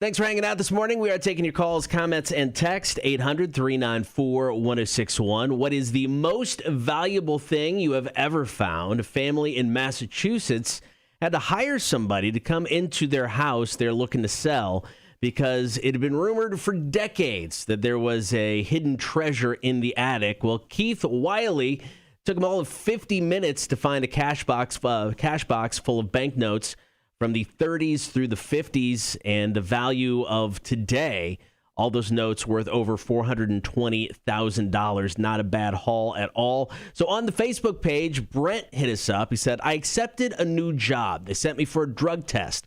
When I walked out with my specimen, I looked down on the ground to see a $100 bill. The nurse says, I haven't seen one of those in a while. She said she had been married for so long. So I reached down, picked it up, put it in my pocket, and hauled ass to the truck. First time I ever got paid to take a drug test. First time I ever got paid to go pee. Right. That's amazing. Also got Sean's on Facebook. When I was about 11, I was walking through an apartment complex. Oddly enough, I live there now. And I found $80 just lying on the ground. Dad took me to get my first BMX bike. That is awesome. I mean, I think I bought my BMX bike from a guy for $5 when I was a kid. It's not shady at all. It totally was shady. Mom probably shouldn't let me talk to him.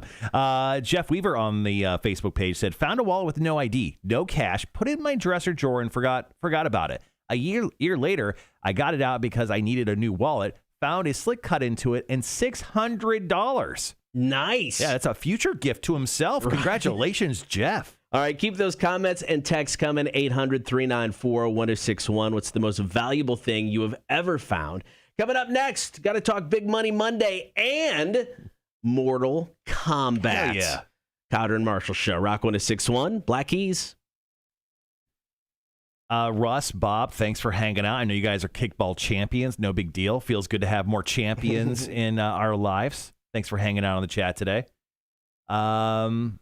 What about Wally? We have Wally or Mickey Mouse for the ice cream cake for our engineer Tim. I think would be pretty incredible.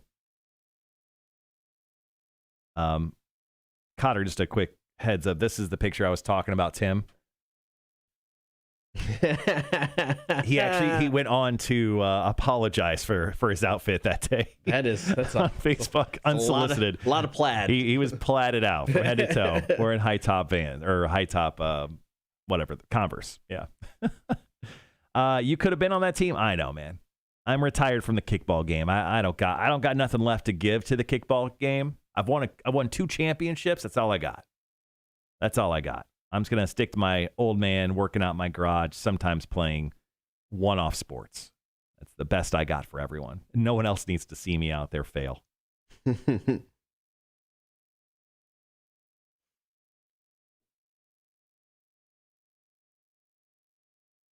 All right, so that was the last break in regards to our call-in today. Thank you so much for hanging out, dropping in your stories on the chat. Next up is Big Money Monday. Once again, if you don't know what Big Money Monday is, pretty dope. We give away $50 Visa gift cards every single Monday, but there's only one way to do it. You got to text us your first name and then a number between 1 and 9. If you do that, we will randomly choose one person to roll for. Then we use our very, very high-end $18 Amazon bingo machine that's made of 99.9% plastic to roll. And if your number shows up on any of these balls, when it comes out, you win that $50 Visa gift card. I put it in the mail, and I mail it right off to you. Nice. Pretty easy. Wanda suggests a Bob the Builder cake. That would actually make sense because he's the engineer. There you go. I like that. But yes, football soon, Bob. I agree. Would love to play. All right, got about 30 seconds.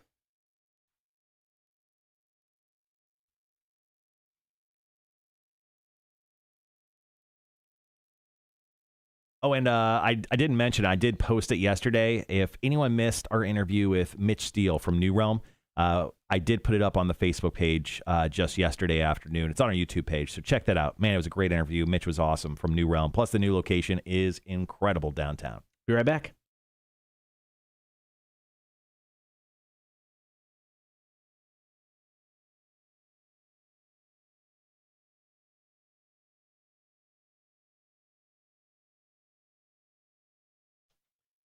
Good morning. Thank you for hanging out on air and on the stream. If you haven't checked out the stream yet, do it. Facebook, YouTube, and Twitch. Be sure to like, follow, and subscribe. All right, it is Monday, so today is also Big Money Monday. Coming up here in a bit, we're going to pull out the bingo machine, see if we can give away a $50 Visa gift card. If you want to enter, all you've got to do is text us your first name along with the number 1 through 9. That's it. We're going to pick one person at random here in 10-ish minutes, right, and they'll have a shot to win that $50 gift card. It has been 2 weeks since we've given one away. The excitement that we ran for like 3 weeks straight, it's gone now. I know, right? I'm soulless right now. I'm devoid of fun. I need this back in my life. I need a winner today, Cotter. So hopefully one of you are texting in right now, and a lot of you hopefully are texting in right now, because one person we roll for here in like 10 minutes. Yep. So Big Money Monday. Text us your first name and a number 1 through 9, 800-394-1061. Friday, it was the debut in theaters and on HBO Max of Mortal Kombat. I watched it on Saturday night. I stayed up way later than I should have. I'm like, I'm going to start it, and I'm going to then finish it on Sunday. Sure. I watched the whole thing Saturday night. It's an entertaining film. It really is. I had such a good time. I went and saw it in IMAX. Yeah. I went back to the movie theater for the first time in over a year, and it felt good. Like going back to the movie theater reminds you how much you don't like people.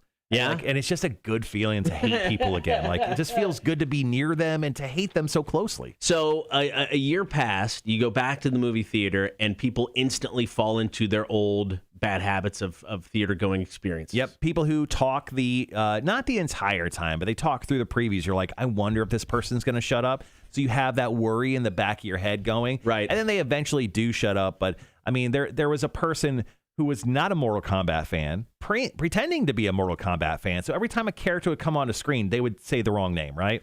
So like Kano walks onto the screen, and they're like, oh, that's the K dude, Cabal. And I'm like, do you even like this movie? Did you even mean to show up? But and then they decided to like kick my wife and I's chair like every 15 minutes throughout the rest of the movie.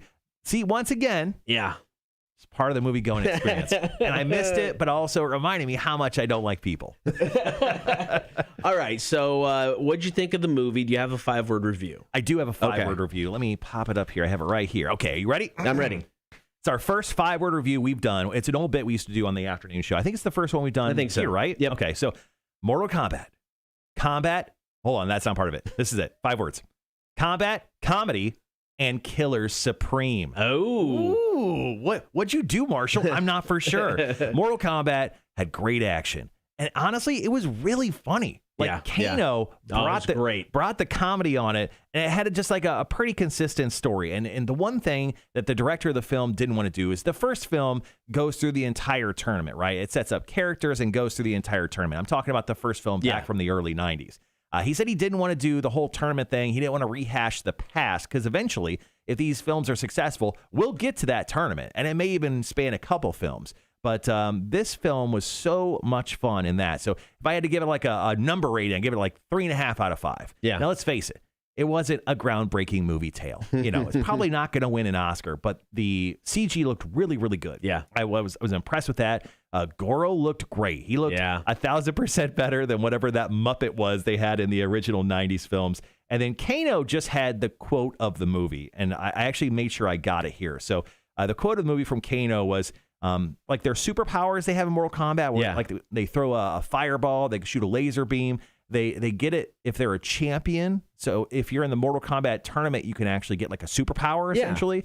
So in the movie, Kano gets his superpower. He gets like a laser beam with his eye. So he said, that was it, wasn't it? After a laser beam shoots out of his eye, he goes, you all saw that? Laser beam. It's better than fireballs, you P-word. And he was saying that to Liu Kang. And I'm like, seriously, the whole theater erupted in laughter. I was laughing very hard at that. Kano was by far and apart the soul of that Mortal Kombat movie. I can't wait to see him in these future sequels that it looks like we're probably going to get. Yeah, my 5-word review was exactly what it should be. I mean, because this movie didn't take itself too serious. No. It paid a lot of homage to the video game with, some of the locations they fought on, like the bridge and stuff like that. Oh, yeah. The death scenes. I mean, the one where the lady gets like sawed in half. Oh, it was great. I'm like, the whole thing. Oh my Lord. But I mean, all of it was so good. The characters were fantastic, and they left so much out there for future movies. What about the training sequence where they were just tripping a guy constantly? Yes. And then like he hopped and then they tripped him. Yeah, that was kind of like an homage back to Mortal Kombat 1. But yeah, they did leave a lot out there. There's tons of characters. Yeah. One thing my brother said in this movie was he's like, they killed a lot of people. They gave no Fs about who they killed. Yeah, and I'm like, I think they'll bring some people back, but also there's so many other characters. Yeah. I'm like, don't worry about it. There's a lot of other people to show up. All right, so we dug Mortal Kombat a lot. What did you guys think? You can hit us up, call, comment, or text 800-394-1261. We'll share some of your reviews coming up next. Also, Big Money Mondays. Hell yes. Still time to enter. Let's do this. All you got to do is text us your first name, a number 1 through 9, 800-394-1261. More at the Cotter and Marshall Show next on Rock 1061. All right, guys, go ahead and drop in like your 5-word review for Mortal Kombat. If you want to add on to it, too, just go ahead and drop it into the chat. We are going to share your reviews. Obviously, you can tell that we are big fans of it. It's not a masterpiece. Now, don't get us wrong. It's not like the best movie ever or anything, but it was stupid fun. Yeah. It was by far just a large amount of stupid fun for it. Don't forget my list in the DM. Oh, Wanda sent us a direct message for the film. I'll look it up. Let's see. Yeah, I was really impressed with the CGI. What up? Yeah. I mean, recently? Oh, over the weekend, you mean? Oh, I mean, this looked like it leaked again, but I think that's more the window than necessarily, or may have been up there. I mean, because this paper is all wet. So there was a leak over here. Okay. Sorry, guys, I was a coworker.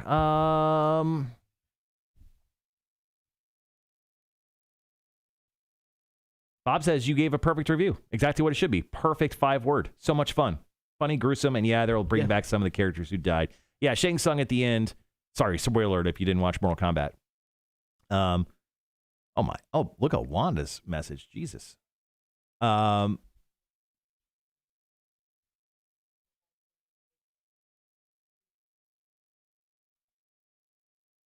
there's people out here pointing at things.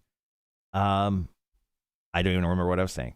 Shang Tsung at the end, he picked up some guys. He didn't pick up all the dead bodies, but he picked up some of the bad guys' bodies. I'm like, they're going to come back then. Yeah, I think you'll have some come back. But yeah, I mean, they just left it open. I mean, they basically told you who he's going to get for the next movie already, at the very end of it. So be good. Yeah, it's there's lots of little Easter eggs in there too. If you guys have time today, go find like one of those YouTube videos where it has all the Easter eggs in the film. Those are pretty neat. Once again, if you haven't already, go ahead and drop in your Mortal Kombat reviews from this past weekend if you got a chance to watch it. It was your homework assignment. No big deal. We are grading you for these. Cotter has a Excel file all set up with your names.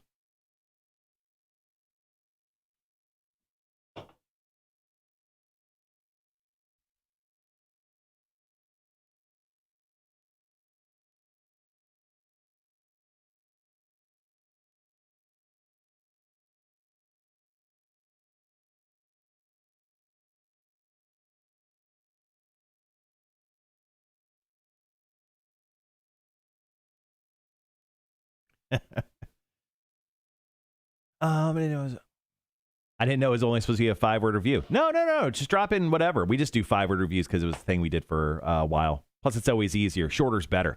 I got pretty detailed with mine. No. I'm reading yours, Wanda. Yours is great.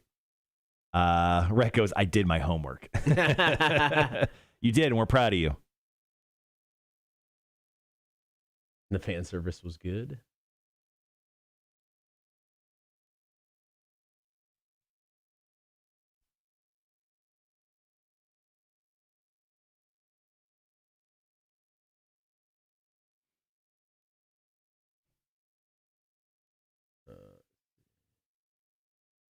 Uh-oh. Clean Marine 71. No homework. Sorry. That means you didn't watch it? We're disappointed. But thanks for hanging out.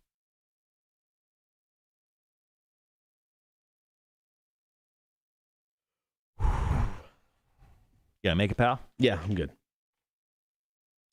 Your dog ate it. Ate your password into your HBO Max? Will we get the MK panel back for the reviews? No, I'm not going to break out the MK panel today, mostly because I deleted it after Friday. I mean, it's still on our thing. It's just, I don't have it on the thing today. Easily accessible. But it was sick, Brendan. Thank you. Let's see. Aaron says engaged throughout the entire movie. 3.4 out of 5. Rhett says needed more Lord Raiden. I guess that's what you meant. Yeah. Lord Raider. That should be one of those football fans that show up to Raiders. I am Lord Raider. It has the hat, but it's all like decked out, painted. That'd be good. I like that. Someone steal that idea in Vegas. You're welcome. Oof. That perfume was hard. So when we come back, I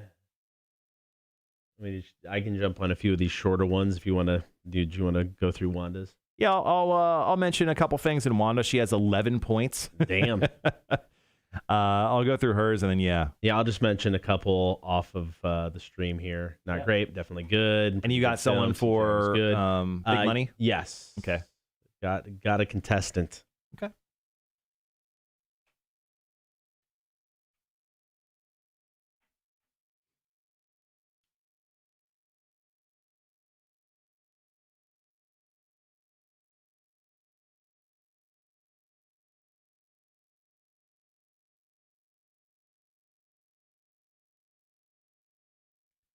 Oh yeah, the movie was definitely rated R, man. There was all sorts of foul language and the fatalities they did. Oh, so good. There weren't a ton, but the fatalities were crazy, especially the first one in Sonya's house. Yes. Yeah, that was not expecting that. It was a lot of fun. Jeremy says 4 for 5 for me. I thought all around great movie, good story, awesome effects, good characters, just awesome.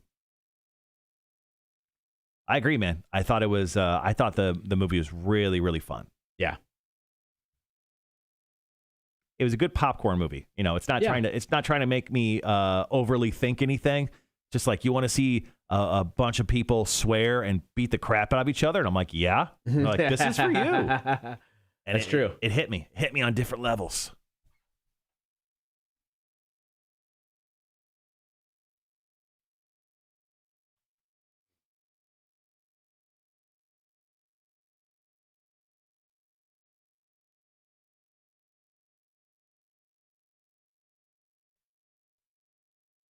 We got about 4 minutes. Okay. Oh, we're in a song right now? Gotcha.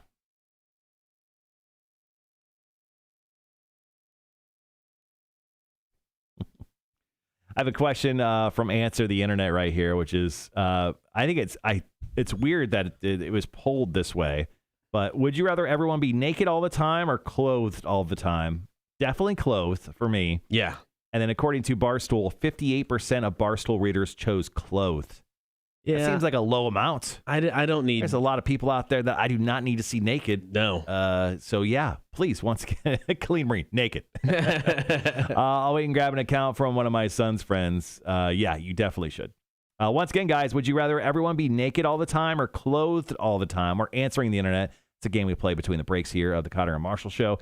58% of people from Barstool said they choose clothed, which just seems really low. Yeah. Should be like up in the 80s. Yeah. Gibby says naked. It's a lot of naked. Wilborn was autocorrected to asked, but I'm pretty sure he means naked. Rhett says, please close. I don't need to be running around naked everywhere, so No. It's not necessary.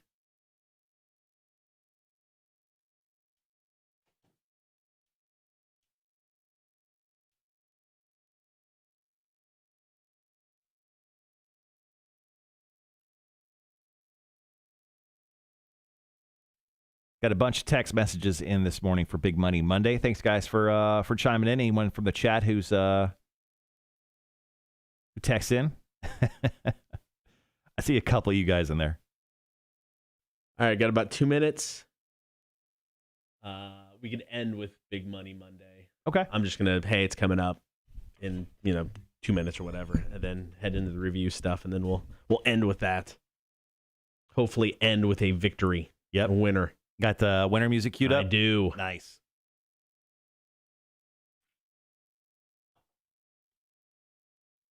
Yeah, dude, it felt good to go to the movie theater. I agree, Jeremy. Just going in and the whole experience, they weren't selling tickets like they have like a little like kiosk where they could sell tickets. They weren't doing that. It was all like the button pushing computer ones. Right. So that was fine. I went up, bought a gigantic soda for $5, and then jumped right into the IMAX movie theater. So no, it felt good to go see a movie. It really did. I don't know when I'm going back though. I don't know if there's any movies that are crazy that I want to go see over the next 2 months. I think I may go see Black Widow July 9th in theaters. But I don't know outside of that. Yeah. Now that one I might go see in theaters.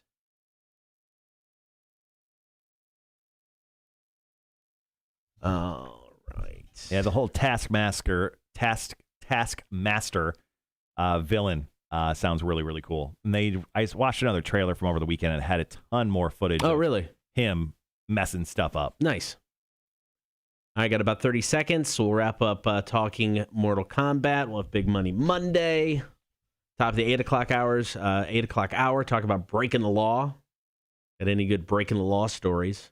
Hit us up on the comments or text.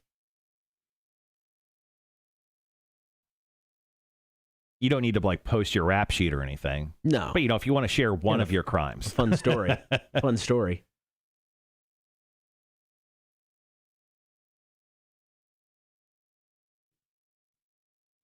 All right, guys. Be right back.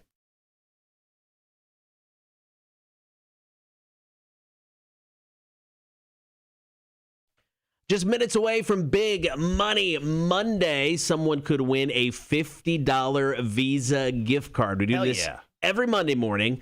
If you ever want to participate, all you got to do is text us. First name and a number 1 through 9, 800-394-1061. We select one person at random for the chance to win. But first, got to finish up talking Mortal Kombat. Of course, the movie came out theaters and HBO Max on Friday. Both Marshall and I love the movie. It was everything I wanted from it. Because once again, didn't take itself too seriously. No. It was a R rating, and they earned that R rating. The fatalities were great. So good. And they left the door open for, sequels, because I'm guessing there'll be a lot more of these movies to come. And you guys seem to dig it as well. Rhett said 3 out of 5 for me. Pretty good film. CGI was good. Brendan said, not great, but definitely good. Philip, the fan service was good. And yes, it was. And in a movie like that, a video game movie, I want fan service. Yeah, I think that this movie did a really great job with all the Easter eggs. I saw a couple of videos pop up over the weekend on YouTube, like breaking down the Easter eggs. I highly recommend, especially if you watch the film, to go check that out at some point. I'll drop one into the chat here today so people can just link to it, but those are a lot of fun. The last one here, or last couple, our boss, A-Dub, engaged throughout the entire film. 3 out of 4, 3.4.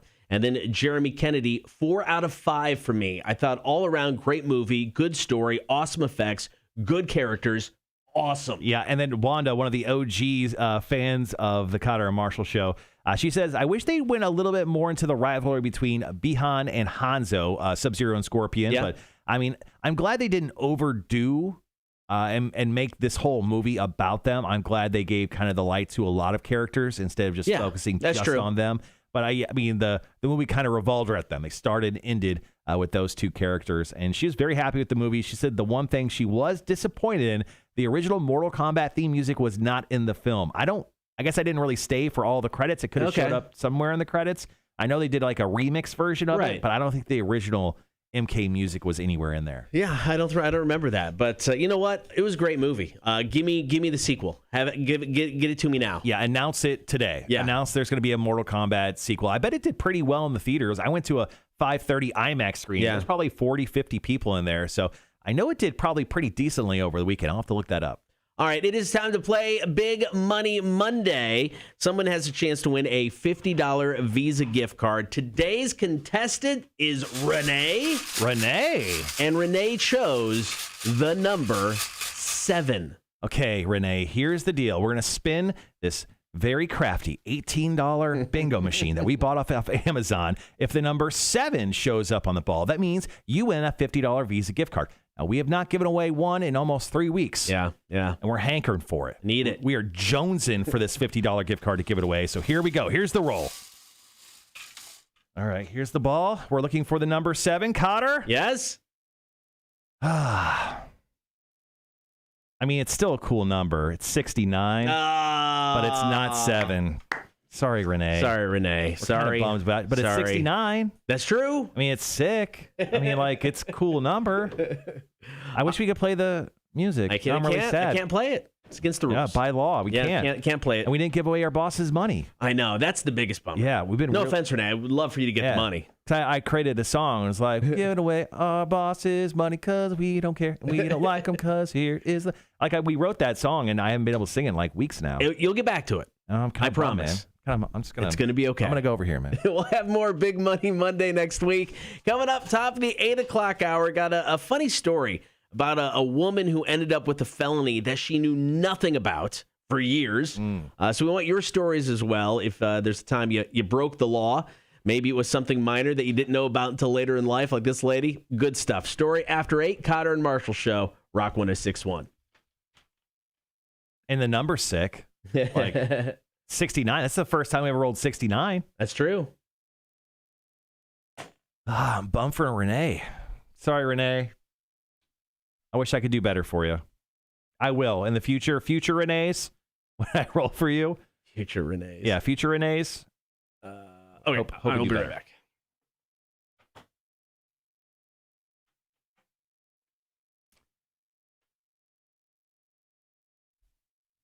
Clean Marine, my favorite number. I laughed my ass off. I mean, the number's sick. Don't get me wrong, but yeah, kind of bummed that we weren't able to get Renee $50 today. Oh well, we'll see if we can break that record next week. Wilborn, I was arrested for splicing cable through the entire dorm. Oh yeah, I remember that story you told us. All right, guys, next up, we're going to talk about a story. This woman in Oklahoma, she got arrested for never returning a VCR or VHS tape. Kind of a crazy story out of Norman, Oklahoma. So we're going to ask you guys, how have you broken the law? And sometimes breaking the law doesn't mean you got arrested. It just means that you broke the law and maybe you got away with it. So go ahead. If you have some stories that you'd like to drop into the chat today, feel free or text us 1-800-394-1061. But please let us know how you have broken the law, and we will share your stories here in just a little bit. Also on the way, we're going to talk about Steel Panther. We're going to talk about Torture Tuesday, which is tomorrow. I'll be facing Torture Tuesday. And then trivia. We got Are You Smarter Than a Community College Dropout trivia in the 8 o'clock hour. So that's all coming up here in just a little bit.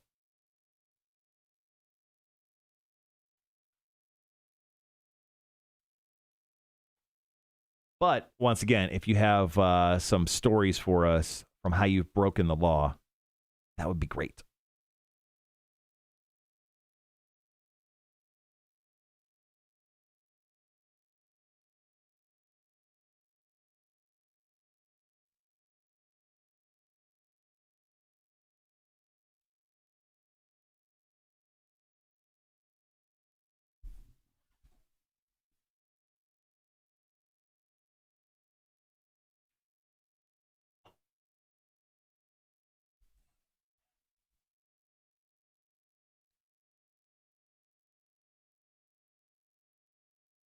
Yeah, when it comes to like breaking the law stories, we've all sped. That's technically breaking the law.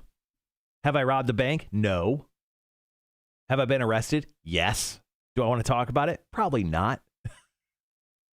It's not a great look. But yeah, I mean, you haven't really lived unless you got arrested, right? Is that how it's talked about? All my dog's hair on me apparently this morning. Wanda goes, I have one, but I'm driving. Just voice to text it. Have your husband just hold the phone up, or have your husband transcribe what you're saying.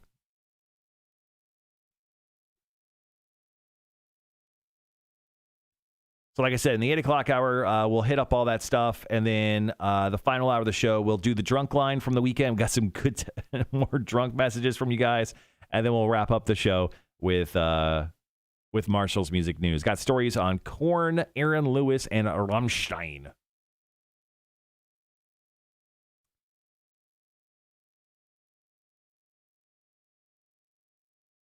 Rhett, I've done the same thing. Actually, I probably still do it. My wife and I were big into doing that when we lived in Vegas. Once Rhett on the chat today was saying that he goes, I'm a big pint glass collector. Any brewery or restaurant I go to or a bar, I most of the time just take a pint glass with me. He goes, I may or may not take one, but guess that's stealing. But I pay for the beer, normally more than one.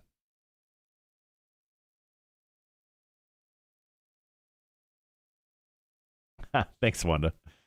Yeah, so my wife and I, we used to do that same exact thing back when the German place. Oh man, what's the German place that was in Oglethorpe? It's closed now. The owner passed away.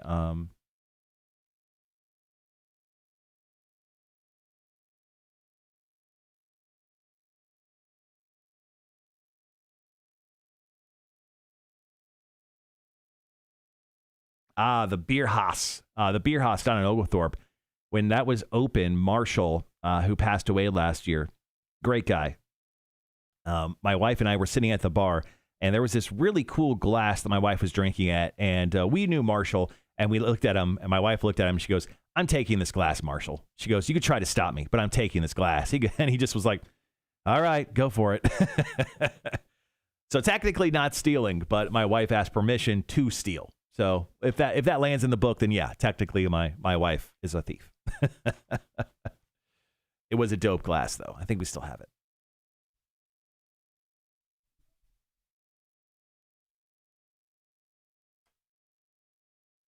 But I mentioned it earlier. If you did not, and I actually put together some of the videos from the show last week over the weekend. If you missed out on our interview with Mitch Steele from New Realm that we did on Friday for Beer for Breakfast, that interview, just the interview segment, is up on our YouTube page. And you guys, if you don't follow us yet on YouTube, you definitely should. The Cotter and Marshall Show. Just go ahead and search for that on YouTube, and you can subscribe. And, of course, turn the little bell on for the alerts. Anytime we put up a new video, you'd get like a message letting you know that there's new videos up. We put them up throughout the week. We'll take segments of the show that we do, and then we'll kind of put them up in more easily digestible pieces. But this past weekend, I put up the Mitch Steele interview from New Realm, also the latest edition of Chicks on Dudes with Mac. So Make sure to check out all those videos. We also have exclusive content on there. Also, a bunch of stuff that we've done in the past together is up on the YouTube page as well. Charles, several years ago, the market was sucky and we got way behind on payroll taxes. The IRS froze all of my accounts and we got a visit from their very large, intimidating enforcement officer. I borrowed some money and quickly got caught up. Really? The IRS has like big enforcers coming to like shake you down? Also, like the IRS needs money. Don't they have enough of it? I just looked at my most recent paycheck, and trust me, they got all of mine.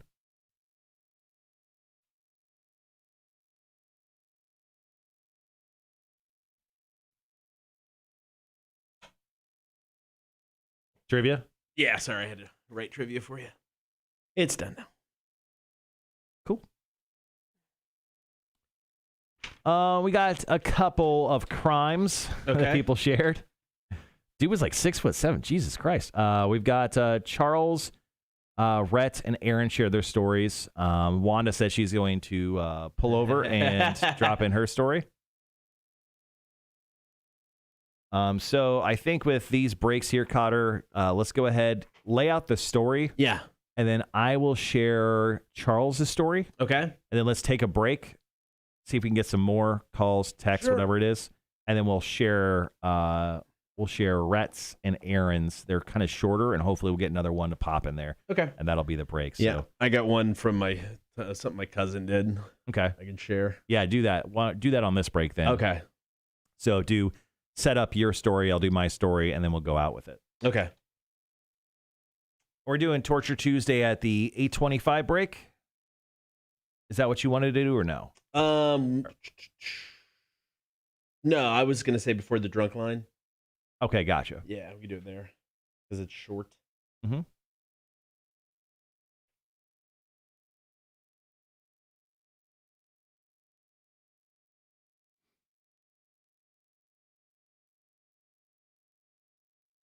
The rainy Saturday did give me something great over the weekend. Something I have not done in 4 years. What's that? Almost 4 years. So over the weekend, I finally canceled my Entertainment Weekly subscription. Oh. And it's every year they auto renew. Yeah. For like 3 times the amount. And I was like, whatever. Yeah. I finally canceled my Entertainment Weekly subscription. I have not read Entertainment Weekly probably in 2.5 years. Yeah. I put it on my coffee table, and then after I get like 3 of them, I throw away the other 2. Yeah. And it's just this terrible cycle of collecting paper in my house. But yeah, I finally I got an email saying, oh, this is going to auto renew. And I'm like, I got all the time in the world Saturday, and I canceled it. Yeah, I've had Entertainment Weekly for years. It was my go-to reading material of choice for the bathroom. Yeah, same here. You know, and it was perfect. Every week, I get through a magazine, next one would come, perfect. And ever since I think the last editor took over, they just made, I mean, they got to update it. They got to make changes. I get it. But it just wasn't my thing. Then they switched it to once a month. It's still Entertainment Weekly, but you get it once a month now. Right. And it just wasn't as good. So, yeah, I turned off my auto renewal. So I didn't technically cancel it, but it won't auto renew now because I was able to find that thing online to where I could be like, oh, no, stop that. Do you still get it though? I mean, I've got the final batch of whatever last renew I got. So, Jeremy just dropped in a story as well. We'll go ahead and leave that for the second break. Okay. But once again, do your story set up. I'll do Charles, and then we'll jump out. Okay.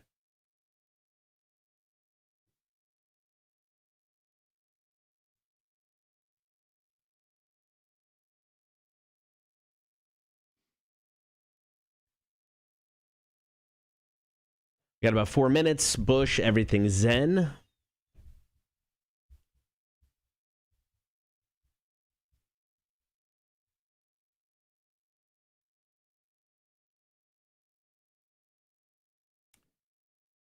Broke the law by driving with no insurance or license and was arrested for my early 20s. Bad decision making. Yeah. Yeah. Texting mine because it's long. Yep. Okay. I'll check the text line.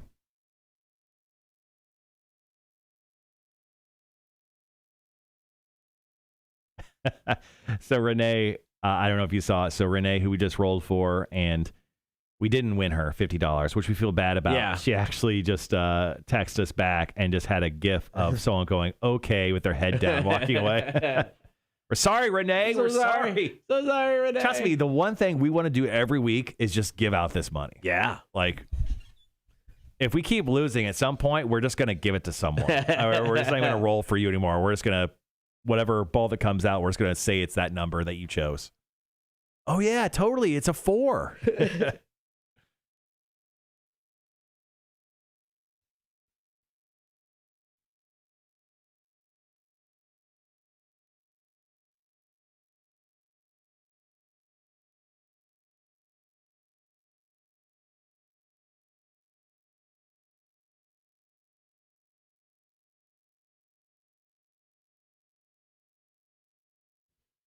All right, got about 2.5 minutes. Going to talk Steel Panther.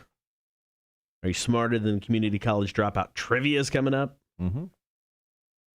Where's my trivia? Now that I've gone paperless over here, I always forget. Can I ask any of these questions? Some of them, has any of them failed? Nope. Okay. So if you get chosen today, which probably won't be the case because people love to take me on in trivia for the last few weeks. Yep. I'm set for you. Yeah, I need to work ahead instead of scrambling because for whatever reason, it's like, yesterday I thought about it. I should write trivia. And then I'm like, I just didn't do it because I had to write trivia for the other stuff. And I'm like, dang it. I completely forgot today. So yeah, need to work ahead and have those ready. I usually do 3 days in advance, but because I haven't tested you. Right. I tested you once last week. I've only had to write trivia twice. That's crazy. And all your questions are evergreen, so I don't have to change any. Okay, Thank well, that's God. good. And none of them you've brought up recently, or I think at all. So that's also good. Crossing my fingers, it's Cotter today, guys. All right, got about 1 minute. I'm going to tell the story of this lady who had a outstanding felony that she knew nothing about for one of the dumbest reasons ever. In the article, it says that she was never hired or let go for so many reasons, and I wonder how long this has affected her. Yeah. She said she'd been let go for jobs for no reason. This explains it. Yeah. A wanted felon. That's hilarious. Obviously the store had to turn her in. I don't know. You would think that was kind of part of the deal if you're a video store back in the day. You're just going to lose some tapes, guys. How many cases are still pending out there? I don't know. Yeah. All right, guys, be right back.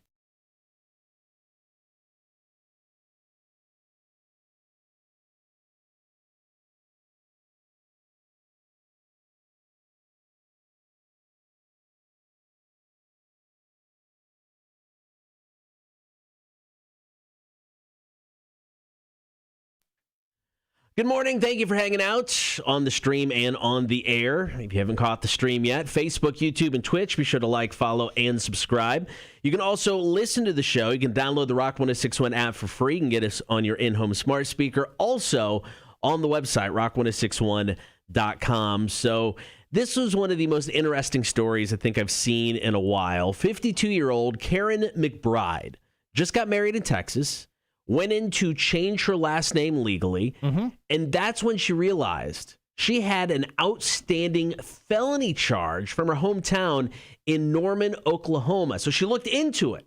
It's felony embezzlement. It comes from 1999 when she rented a VHS tape of Sabrina the Teenage Witch. That tape never got returned. Charges were filed in March of 2000. She's like, I have no memory of renting this. I was living with somebody, had some kids, trying to keep the kids entertained. It wasn't my thing. Was she like throwing the kids under the bus? Was she saying it was the kids who rented it underneath her name? Is that what she was saying? I don't know. Maybe. Well, let's see. Take it back. I don't know. She said she never watched it. So maybe she's pointing fingers at the kids. I love the fact, too, a big time, harsh comment on Sabrina the Teenage Witch. She goes, I've never watched that show in my entire life. Just not my cup of tea. Well, hold on, lady. It was an excellent film. Was it? I don't know if I've ever seen it. So obviously she has no idea where the tape is. Even if she did, it wouldn't matter. The store went out of business in 2008. Now, technically, the county could still prosecute her, but thankfully they are dropping the charges, and now she's just trying to get it expunged. And this is interesting because she's like, I have been let go of jobs for no reason. And this explains it. If they do the criminal background check and you see felony embezzlement, you're not hiring that person. Probably not. And if they find it for some reason afterwards, I guess they can fire you. I guess. That's a big time, not a great thing to have on your record, especially when you're trying to get a job out there. Oh, yeah, I have a history of embezzling things from companies when it was actually just a videotape of Sabrina the Teenage Witch. Now, you brought up an excellent point. How many felonies are just floating out there for people that never returned to VHS tape? Especially with this company, which is essentially, I mean, it's not essentially, it's 100% not in business anymore. Right. So, I mean, these things are just floating out there. I mean, I'm sure there are VHS, video games, DVDs that I never returned. I'm sure I got plenty of them. How many? I don't know. Guess? In your house right now? How many? In my house. No, I'm sure they're long gone by now. Okay. But there has to be a handful that I just never took back. I think I don't know. I can't think. Well, maybe I do have some now. I mean, this lady's making me question everything I've ever done when it comes to rentals. Well, the good news is the DA has decided to dismiss this felony against her. Now, she still has to go and get it expunged from her records moving forward. Yeah. So she doesn't keep getting fired from jobs. Yeah, that is a little harsh. So looking for your stories. When did you break the law? This was years ago with my cousin. Let's just say had a little too much to drink, decided to drive, decided to run from the cops as they were chasing him. Well, it is a lot of fun. Now, I'm from a tiny little small town of 1,000 people. So it's just, a bunch of back roads, country roads, all this stuff. Sure. So he's outside of the town, running from the cops, full speed. Cops are coming after him. Well, he gets in an accident. He runs into a power pole and basically knocks out power to half of the town. Well, that pole shouldn't have jumped in front of him. Right in his way. That's the pole's fault. fault. In his way. Thankfully, he was okay. But, I mean, the town lost power. Half the town. It just knocked everything out. Don't run from the cops, guys. Don't drink and drive. Right. Don't run from the cops. Well, your town was like 500 people, right? It was the most exciting thing that happened in like 3 decades. Yeah. I mean, honestly. It was probably the most exciting thing those local cops had happen ever. We're going to drive fast. We're going to drive fast. It's finally here, guys. Radio. Everyone get up. All right, so you can hit us up with your stories, comments, or text 800-394-1061. On the chat today, Charles wrote in with his story. He said, several years ago, the market was sucking and we got way behind on payroll taxes. The IRS froze all of my accounts, and we got a visit from a very large, intimidating enforcement officer. He goes on to say that officer was 6'7". He goes, I borrowed some money quickly and got caught up. Wow. I didn't know the IRS had like essentially hitmen to come in and smack you around if you haven't paid your taxes. I hired the muscle. Man, and Charles is no guy to like walk up to and like slap around. This man slaps back. And like that's crazy the IRS would do that. All right, we'll take more of your stories. Hit us up, call, comment, or text 800-394-1061. That's coming up next. Here's Pretty Reckless and So It Went. Rock 1061.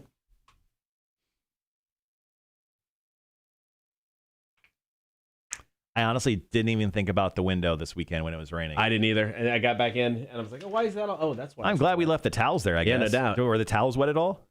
No, not right now. It had to have been over the weekend, though, because it was nasty. Yeah.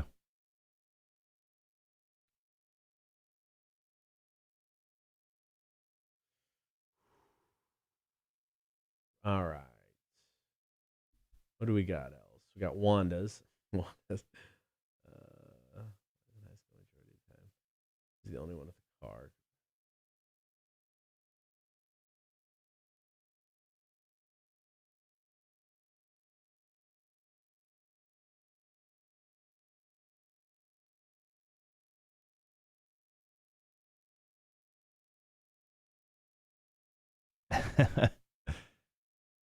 Wanda, thanks for that story. We're just reading it on the DM. Sorry, that's why we're very quiet right now. We're both reading your story. Sorry, that was funny. That's good. All right, so how do you want to work this break? What else do we got? There's Jeremy's story, there's Aaron's story, and there's Rhett's story. So I have 3 on the chat. Do you want to kind of take Wanda's and kind of break it down, shorten it up? Yeah. All right, and I'll just do the ones on the chat are super short. I mean, okay. Aaron's is short. Rhett's pretty short. Yeah.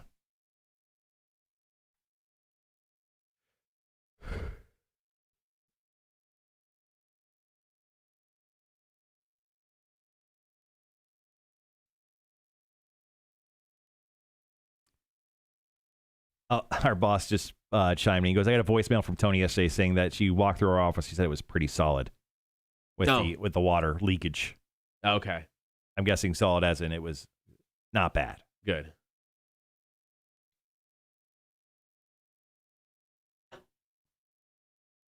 You get nervous about the Cubs win total? I just saw that up on the board. I was like, yeah, I'm nervous. Yeah, I don't know if either of us going to do well there. I think both of us may hit the under. Maybe not even 78 wins, man.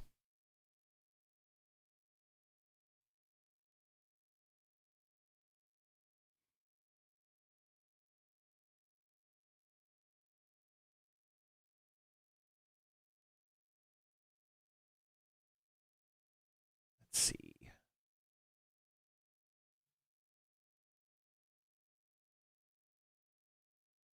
All right, got about 90 seconds. Sounds like our roofers are starting to work again. Yep. They should be probably right over us today, which I guess is great. As long as it's not tomorrow, preferably. Yeah, so far it hasn't been too bad. Yeah. It's been manageable. Entertainment Weekly just refunded me $2.09. Oh. So nice. Guess I'm not getting the latest Entertainment Weekly. Our time is over. Partying is such sweet sorrow. Yeah. Yeah, I mean, over a decade I've been getting that. For me too. I think I was getting it in my house in Vegas. Yeah. I mean, I've been an eDub subscriber for quite a while. Sorry, guy. Whoever's calling. 30 seconds.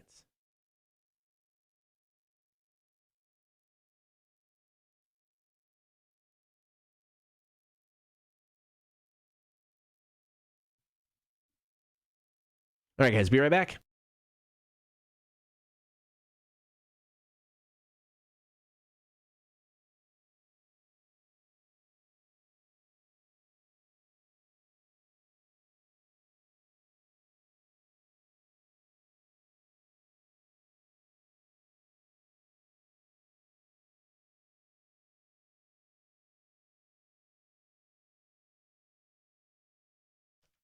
Good morning. Thank you for hanging out. Talking about Karen McBride. She's a 52-year-old woman, just recently got married, went in to change her name, and going through that process, realized she had a felony embezzlement charge against her from 1990 when she rented a VHS tape of Sabrina the Teenage Witch, never returned it to the store. They filed charges in March of 2000, and thankfully, the charges are being dropped. She's trying to get them expunged from her record because if you go and get a job, they do that background check. They see felony embezzlement. Yeah. There's going to be some questions. Yeah, a lot of times, if you got a DUI, they'll look over that. No big deal. But, I mean, felony embezzlement's a bad one to have on the record. But, I mean, that charge for not returning a VHS tape, that's insane. I mean, to me, if you were a video store back in the day, that had just to be written into the business plan. You knew you were going to lose some of the merchandise because people weren't going to return them.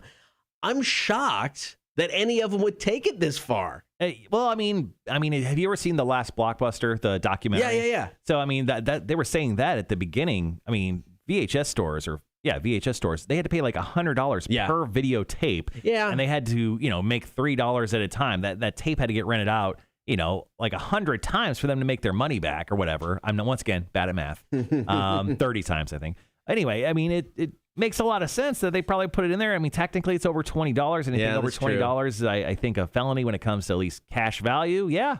I get it.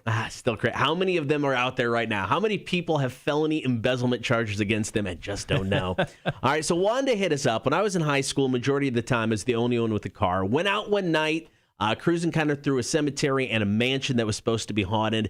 The neighbors weren't real fond of it. They called the cops. Now, Wanda driving was the only sober one. Buddies are pretty baked. Cops pull them over. The guys hide their contraband, but then the cops asked if they could search the car. Wanda, no idea anything was hidden in the car. She was like, yeah, sure. Go ahead and search it. You want me to pop the trunk too?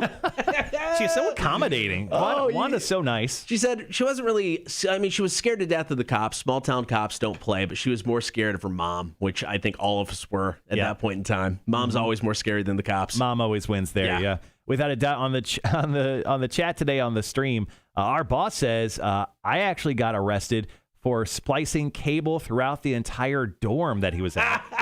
Funny enough, he told me the story once. He was dating the headmaster's daughter at the time. Oh. So that was an awkward thing. Also on the chat, Rhett chimed in. He goes, so I'm a pint glass collector. Any brewery, restaurant, or bar I go to, I may or may not take a pint glass. Guess that's stealing, but I pay for the beer, so normally that's good. And then Jeremy says, well, I broke the law by driving with no insurance or license one time and got arrested in my early 20s. So, yeah, that's probably not the best way to go out. All right, coming up next, we're going to talk Steel Panther. That show is going down this week. I cannot wait. We'll also talk Gronk. Dude set a world record. It's all coming up. Cotter and Marshall Show, Rock 106.1.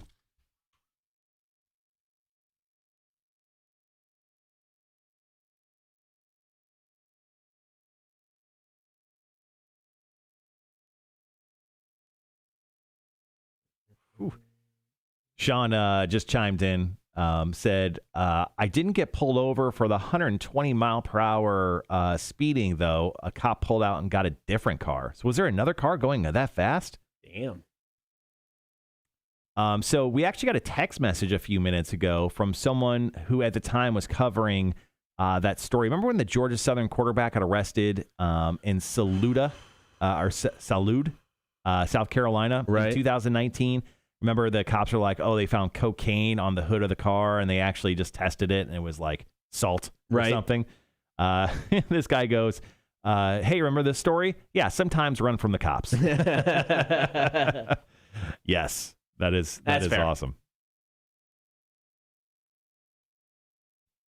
Yeah, I remember that story. That it was the Georgia Southern quarterback. He got pulled over in the middle of nowhere, South Carolina. They found some white substance on his hood. Turned out to be, what was it? I wonder if he says it here.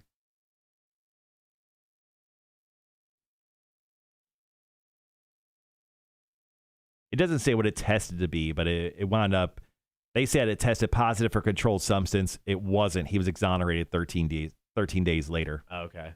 It was bird poop. No, jeez. Bird poop and cocaine. Kind of the same thing, huh? Yeah. Speaking of small towns, they were probably real bored that day. You got a good one, guys. Looks like coke to me. Yeah, it was bird poop, Brett. Whoops. Do you think those cops got like a little ding next to their record? Like, this dude once accidentally mistook bird poop for cocaine? You would hope so. Think. Also, do the other cops just razz the living shit out of them? Oh, yeah. Gosh, yeah. Forever. Whoa, good old bird poop Magoo over here. Too funny. All right, guys, next up, as Cotter said, we are going to talk about Steel Panther. They're going to be at Victory North at Victory North this coming Thursday. We'll also talk about Gronk hitting this world record. Did you watch the video of him doing this? Yeah. Did you watch the failed attempts? Yeah. I got real nervous for him those first two. I'm like, I thought he was going to get smacked in the face with them. He had the helmet on. Still, I just wonder, how fast is a football going at 600 feet in the air? Yeah, you would think, potential to do some damage. Yeah.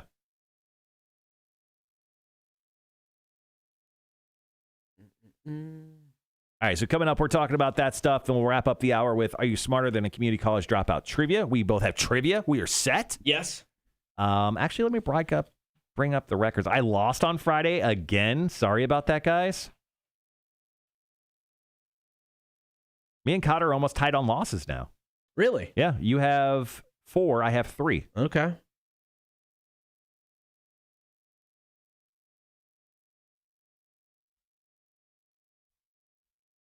So last week I played, I played 4 out of the 5 times. I won 3, lost 1. You played once and you won against Noah. Right.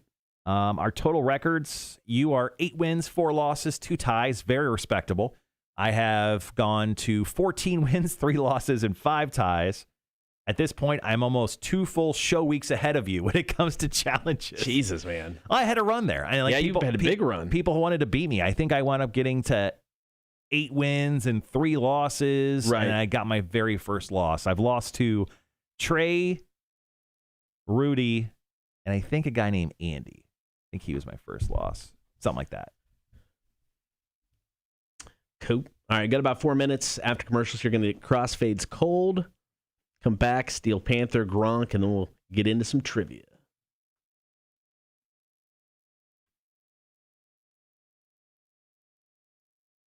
Let's see.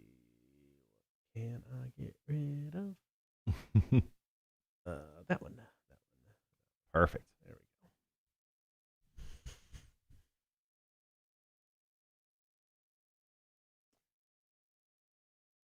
Is that you or me? Me, but yeah, I'm excited about Steel Panther. 1, it's just another show, and 2, I've never seen Steel Panther.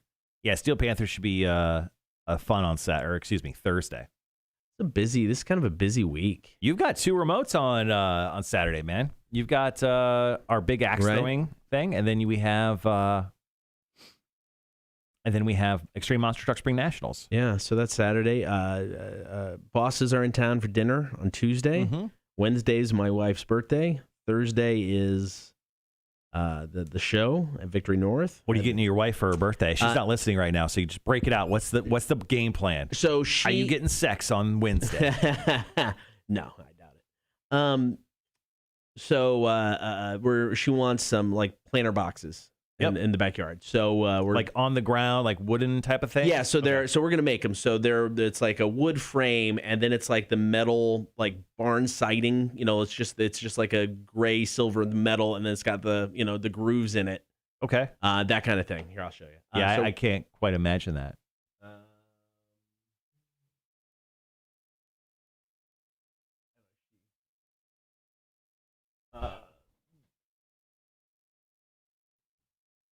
Okay, yeah, that's like the like barn roof type of stuff. Yeah, like the metal grooved. Yeah. So we're going to go to Home Depot or Lowe's or wherever and just buy all the stuff there and make them. So that's what she's getting for her birthday. Cool. Cake, dinner. Where are we going? We're gonna do cake. We're going to do. Hold on a second. Let's answer the phone. Rock 1061, hello. What's going on, Connor, Marshall? How you guys doing, man? What up, man? How you doing? What's going on? Just hanging. So, back about 22 years ago, when I was in my early 20s, I was speeding, and I was doing well over the speed limit in the great state of Connecticut, where I'm from originally. Right. And the state troopers are like paramilitary, so they're pricks. Okay. So I just blew past the construction zone, and he comes back and he lights me up, and he's like, I get pulled over, and he's like, hey, you're speeding through my construction zone, and did you not see me out there? And I'm like, and he starts screaming at me. I'm like, yeah, and I've got a bee allergy to hornets and anaphylaxis, and I don't have my damn EpiPen with me, and I had a hornet down by my legs. It was summertime. Totally believed the bullshit story that they gave me, and they let me go, no ticket. Nice. Well played. Wow. Pulled one over. He was pissed too, man, because I blew through the construction zone. I was doing like 80 through a 55, and when you're young, dumb, and stupid, you do it. Yeah. But I totally had him. Hornet flew in the car.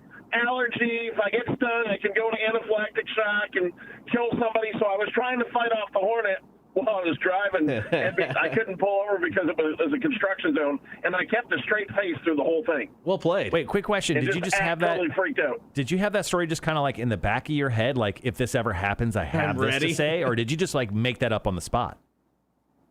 Just totally made it up on the spot, dude. That's incredible. Like, it was summertime, it was hot, and I'm thinking, shit, I just got pulled over. I'm going to get boned with a big ticket, or just totally bullshit my way out of it. Dude, kudos to you, dude. Congrats. That's awesome. Dude, we do have to bail. We got 3 seconds. Thank you for the call. See ya. Be right back.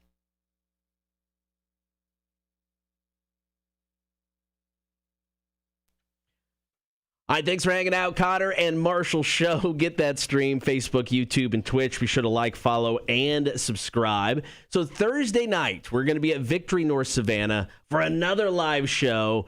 You got 2 performances from Steel Panther. There's the early show at 7 o'clock, and then the late show, I believe, is at 10. Yeah, yep. And tickets are still available for this. I am so excited. I mean, 2 reasons. 1, it's live music, and right. 2, because I've never seen Steel Panther. Steel Panther is one of those Vegas bands. I've seen them half a dozen times at this point.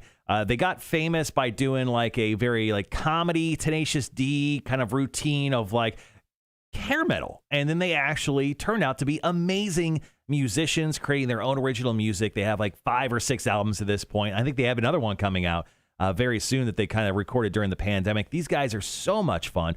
Well worth the price of admission. Plus, with the 2 shows and socially distanced, you can feel good about going in and just feeling comfortable and watching a great live show. So you got Steel Panther this coming Thursday at Victory North Savannah for 2 shows. If you want to buy tickets, still available. Hit us up on the website, rock1061.com. So Rob Gronkowski was back in Tucson at his alma mater, Arizona, and it was the Wildcats spring game. First time back for him in like 10 years for the spring game. He was there as an honorary coach for one of the teams, but prior to the game, he was looking to set a Guinness World Record. So this was a previous record set by the guys at Dude Perfect. They're a YouTube channel that just try to break records all the time, where Dude Perfect dudes, Tyler Toney, caught a ball drop from 563 feet. So Gronk, he wanted to, once again, set the tone for that spring game and start off the day with a world record. Now, he put on his old uniform, which looks weird. Like, it was just weird to see him, like, in a different uniform other than, like, a Bucks or a Patriots uniform. But, no, I completely get it. But he caught a ball from 600-plus feet up in the air. First and foremost, I'd be terrified. Right? Looking up, like, the sun is already in your eyes, but seeing, like, this rock fall from the heavens and you're trying to catch it, very, very tough. And he didn't do it on the first try. No, he dropped the first 2, but then he caught it on the third. Now, I'm almost more impressed with the person in the helicopter dropping the ball. Because, I mean, he put a little spin on it, and then you let it go. But, I mean, you're 600 feet up, and you're just hoping for the best. I mean, and Gronk really didn't have to move all that much. No, they must have, like, gone out there and practiced the day before. They had to, and right? What if it was windy? I mean, the thing would have shifted. They would have never done it, right? Right. It's crazy. So can we get a helicopter? Can we try this? I would love to. And we just don't wear helmets. He wore a helmet. What a pussy. Torture Tuesday. Take one in the face. All right, coming up next, we're going to get ready to play some trivia. Are you smarter than a community college dropout? Brought to you by Rotten Little Bastard Distillery. Your chance to call in and play happens after Metallica. Rock 1061. Charles made a good point when it comes to your wife's birthday present. Yeah. He said the prices of building materials are crazy high right now. Cotter may need to take a second mortgage out to buy that stuff for the players. It wasn't too bad. We looked into it, so it wasn't horrible. So I think we'll be okay. Yeah, to get like the weather-treated wood right now, it is way higher than what it was prior to the pandemic. My friend was actually just building planter boxes, not like the ones you were showing me. But yeah, he said they did cost quite a bit. Balls to the face. Yeah, Gronk took, I think the first one kind of went off his helmet a little bit. Yeah. The second one went directly through his hands. But the third one, he caught right in the chest. It looked really good.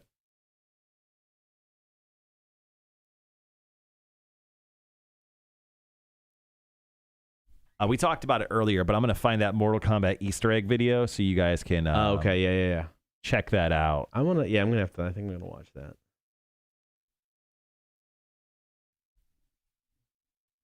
Let's see. Oh, man. We got details, too, coming up. Torture Tuesday is tomorrow. It could be the worst thing we've ever done in the building. And for something so simple, so small, unimposing. See if I can find the best one. The best one that has the most views.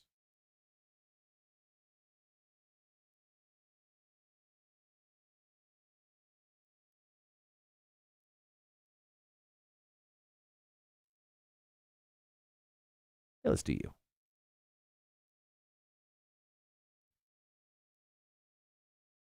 All right, guys, just in case you did watch Mortal Kombat over the weekend and you want to see like a cool video that has a bunch of Easter eggy stuff you may not have noticed if you've ever played the games, I went ahead and dropped a link in there for you so you could check it out. Brett, he did finish with a Gronk spike. Yeah. It did look badass, but the moment he spiked the ball, all the guys are rushing in on him. I thought the guys were going to tackle him before he even got the spike off.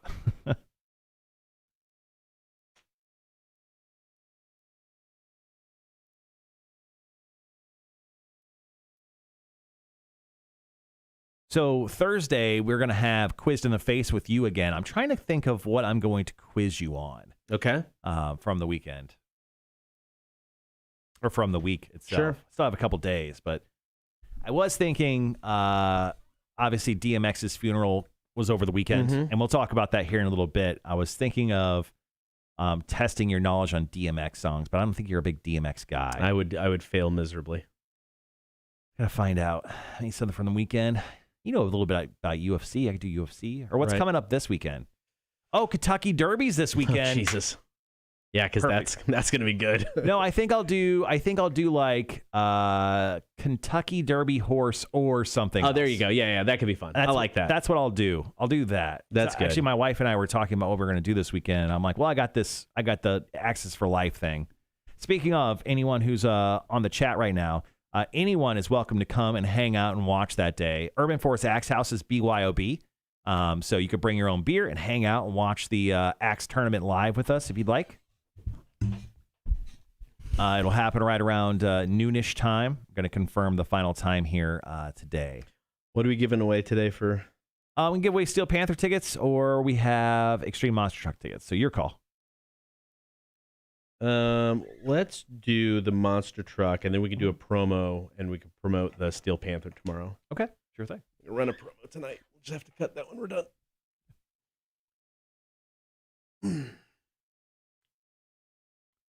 Thought I had a pool problem this weekend too. Oof.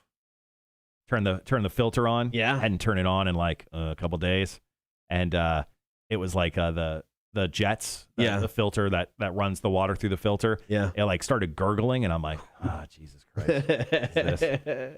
So I had to refill a bunch of stuff. Figured it out yesterday. Just my system didn't have enough water in it. Okay. So Yeah. I had to put some more water in it. All right, guys. Be right back.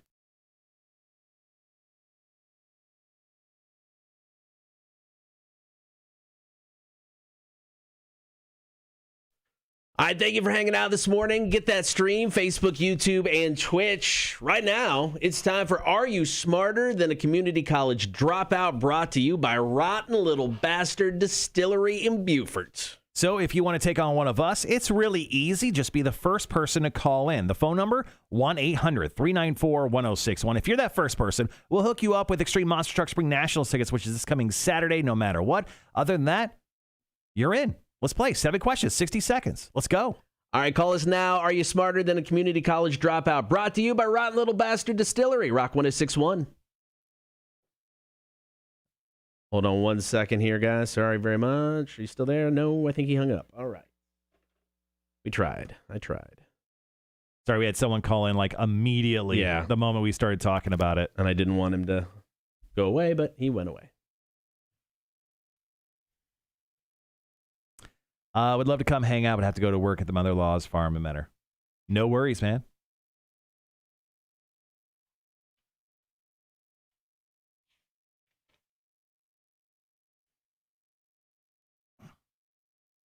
I thought my southern accent was bad. These Menor folks, damn. Funny you bring that up. Charles is going there. Come on.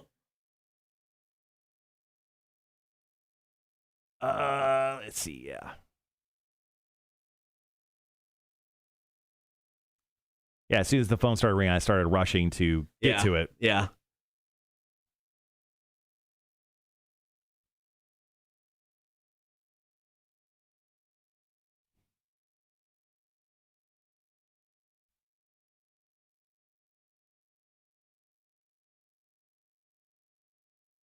All right, you just want to come back out of these commercials? We'll reinforce that. Yeah, that's fine. Okay. Or if any of you guys want to call, sorry, we had a call that popped in that dropped out. So if any of you guys want to take us on, and are you smarter than a community college dropout trivia, feel free to call in 1-800-394-1061. Had a call, but it dropped out there. Doesn't count as an in-studio issue, just so you know. No. It did work.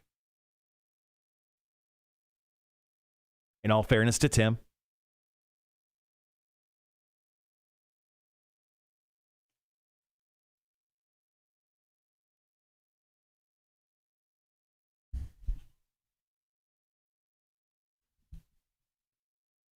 But I am all set up.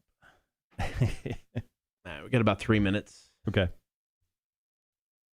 Yeah, about 3 minutes. Gonna make sure I am set up for when trivia happens, in case it's you. And it gets warm later this week. Does it? Good. I haven't even looked. 82 Thursday and Friday.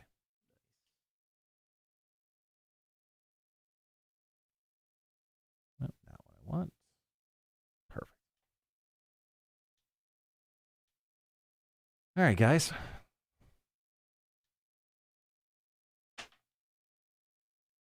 Well, after trivia is over, we're going to jump into drunk line calls and then Marshall's music news to wrap up the show today. Tomorrow we'll do Cotter versus Marshall. We'll also do the other stuff that we have that I can't think of right now. What do we do? Tomorrow is Tales from the Bar? Is that Wednesday? That's Wednesday. I can never remember.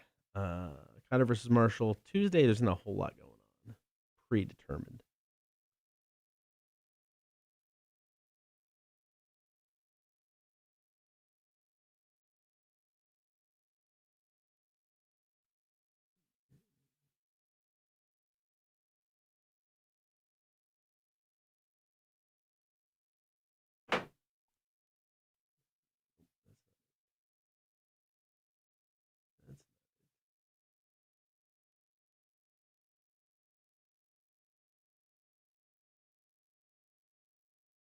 Let's see.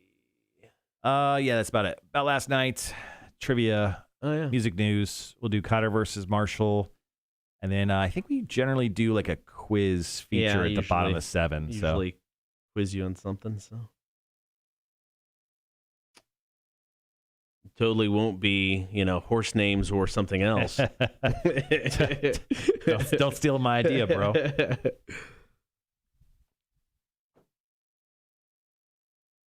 Yeah, Kentucky Derby is this weekend. Extreme Monster Trucks is this weekend. I felt really good for the Extreme Monster Truck Spring National people because the other place got canceled. Over this past weekend, there was supposed to be a monster truck event over at the fairgrounds, and Extreme Monster Trucks is like the OG. Been around forever. And they were really upset that these people were like trying to steal their thunder. Well, of course, they got rained out, and the event was just straight up canceled. And I can only imagine the Extreme Monster Truck Spring Nationals people just felt so good about that. I would. This weekend, I mean, they're going Friday, Saturday, and Sunday. There's a small chance of rain on Friday and Saturday. It's like 30% right now, but it's nothing like what we had on Saturday. Right. That's good. So I think we'll be fine. It'll just nice and muggy out there. All right, so we got about 30 seconds. They've got like a couple minutes. If we don't get a call after that, I just won't have enough time to edit. Yeah, we'll just take we'll do a versus. Yeah, that's fine. I'll put you out there because I need to get rid of this trivia. That's good. I'm hankering to write some trivia. All right, guys, be right back.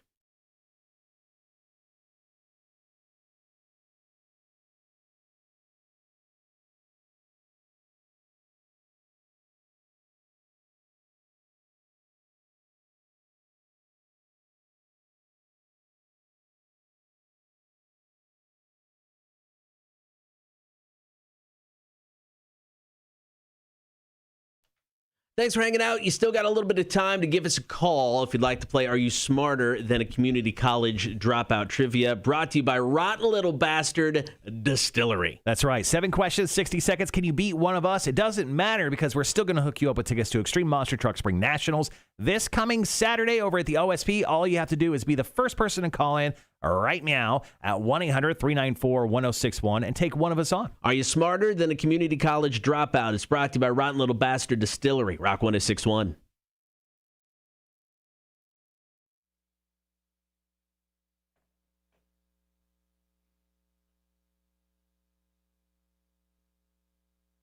Let's do this.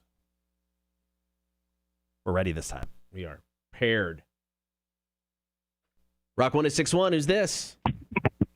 Hey, what's up, man? This is Bobby. Bobby, you want to play some trivia? Yes, sir. All right, who do you want to take on, Cotter or Marshall? I'll take on Marshall. Okay, all right. All right, fine. Let's go. All right, 7 questions, 60 seconds. Your time will start. I'm not that hard to beat, trust me. Oh, you can do it, though, man. You can do it. All right, 7 questions, 60 seconds. Your time will start as soon as I finish question number 1. If you don't know an answer, feel free to pass. We'll come back to it if we've got time, okay? I can't hear you guys. Can you hear us now? It's really, really low. Okay. We might have a studio issue. Hold on just a second. What's Let wrong? me see something real quick. He's having a hard time hearing me. Can you hear me now? I can hear you. Can you hear me? Okay, yeah, I hear you better now. Okay, perfect. All right. Your time is going to start as soon as I finish question number 1, okay? All right. All right, here we go. Question number 1. What was the first state admitted to the United States?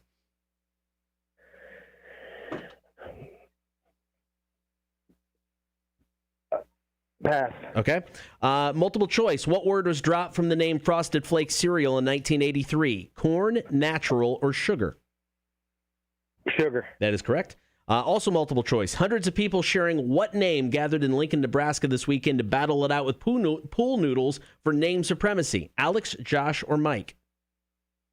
Josh. That is correct. Since 1986, what budget motel company has used the tagline, "We'll leave the light on for you" in radio and TV spots? Motel 6. That is correct. What chemical element shares its name with Superman's home planet? Kryptonite. Yeah, well, okay, we'll kind of give you half. It was recently announced that what NBA legend will have the honor of inducting Kobe Bryant into the Basketball Hall of Fame? Michael Jordan. That is correct. You got about 2 seconds. In June 1815, the French army led by Napoleon Bonaparte was famously defeated at what battle? Oh, the Battle of oh God. Time's up. Time's up. Battle of Bulge. Nah, Oh, the man. time is up. All right, man. All right. So, Marshall? Bobby got 4.5. 4.5? 4.5. All right, Bobby, I'm going to put you on hold. Be right back to you, okay? I feel like I'm going to go on an epic losing streak here, guys. I don't know why I feel nervous about I this. think you'll be okay. So All here we right. go. 1 through 7. Time will start as soon as I finish question number 1. Here it is. What was the first state admitted to the United States? Pass. Multiple choice. What word was dropped from the name of Frosted Flakes cereal in 1983? Corn, natural, or sugar? Corn? Incorrect. Also multiple choice. Hundreds of people sharing what name gathered in Lincoln, Nebraska over the weekend to battle it out with pool noodles for the name supremacy? Alex, Josh, or Mike? Josh. That is correct. I waited this time. Since 1986, what budget motel company has used the tagline, "We'll leave the light on for you" in its radio and TV spots? Motel 6. That is correct. What chemical element shares its name with Superman's home planet? Krypton. That is correct. It was recently announced that what NBA legend will have the honor of inducting Kobe Bryant into the Basketball Hall of Fame? Oh, my God. I didn't even hear about this. Michael Jordan. That is correct. Oh. In June 1815, the French army led by Napoleon Bonaparte was famously defeated at what battle? Pass. What is the first state admitted to the Union? Delaware. That is correct. Shit. Time is up. 1, 2, 3, 4. Did you get 6? No. I don't know. 1, 2, 3, 4, 5. Ooh. Yeah. Delaware! Delaware's my Blasphemy. bitch. All right, Bobby.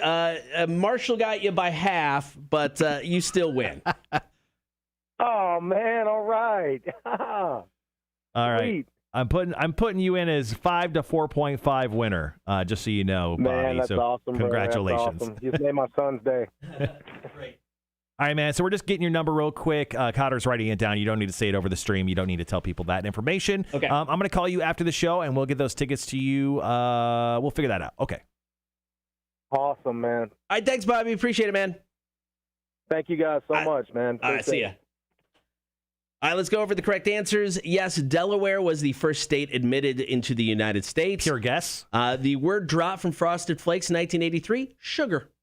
Used to be sugar Frosted Flakes. Oh. And then they said, no, we don't want to advertise that. Yeah. Josh is gathered in Lincoln, Nebraska to battle it out. I saw a video of that. That was funny. Little Josh, 4-year-old, won the whole thing. Pretty awesome stuff. Motel 6, we'll leave the light on for you.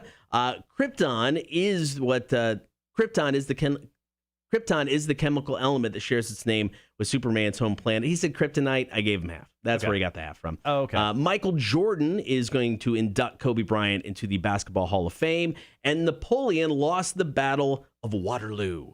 Yeah, I don't know why. I just couldn't think of that. But you know what? I'll take the win, Cotter. All right. All right, we'll be back tomorrow around 8:30. Are you smarter than a community college dropout? Brought to you by Rotten Little Bastard Distillery, Rock 106.1. All right, guys, we're going to kill the audio on the chat so Cotter can edit that up real quick. I'll be on the chat with you, breaking down records and all that. All right, cool.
Finish question number 1. If you don't know an answer, feel free to pass. We'll come back to it if we've got time, okay? All right. All right, here we go. Question number 1. What was the first state admitted to the United States?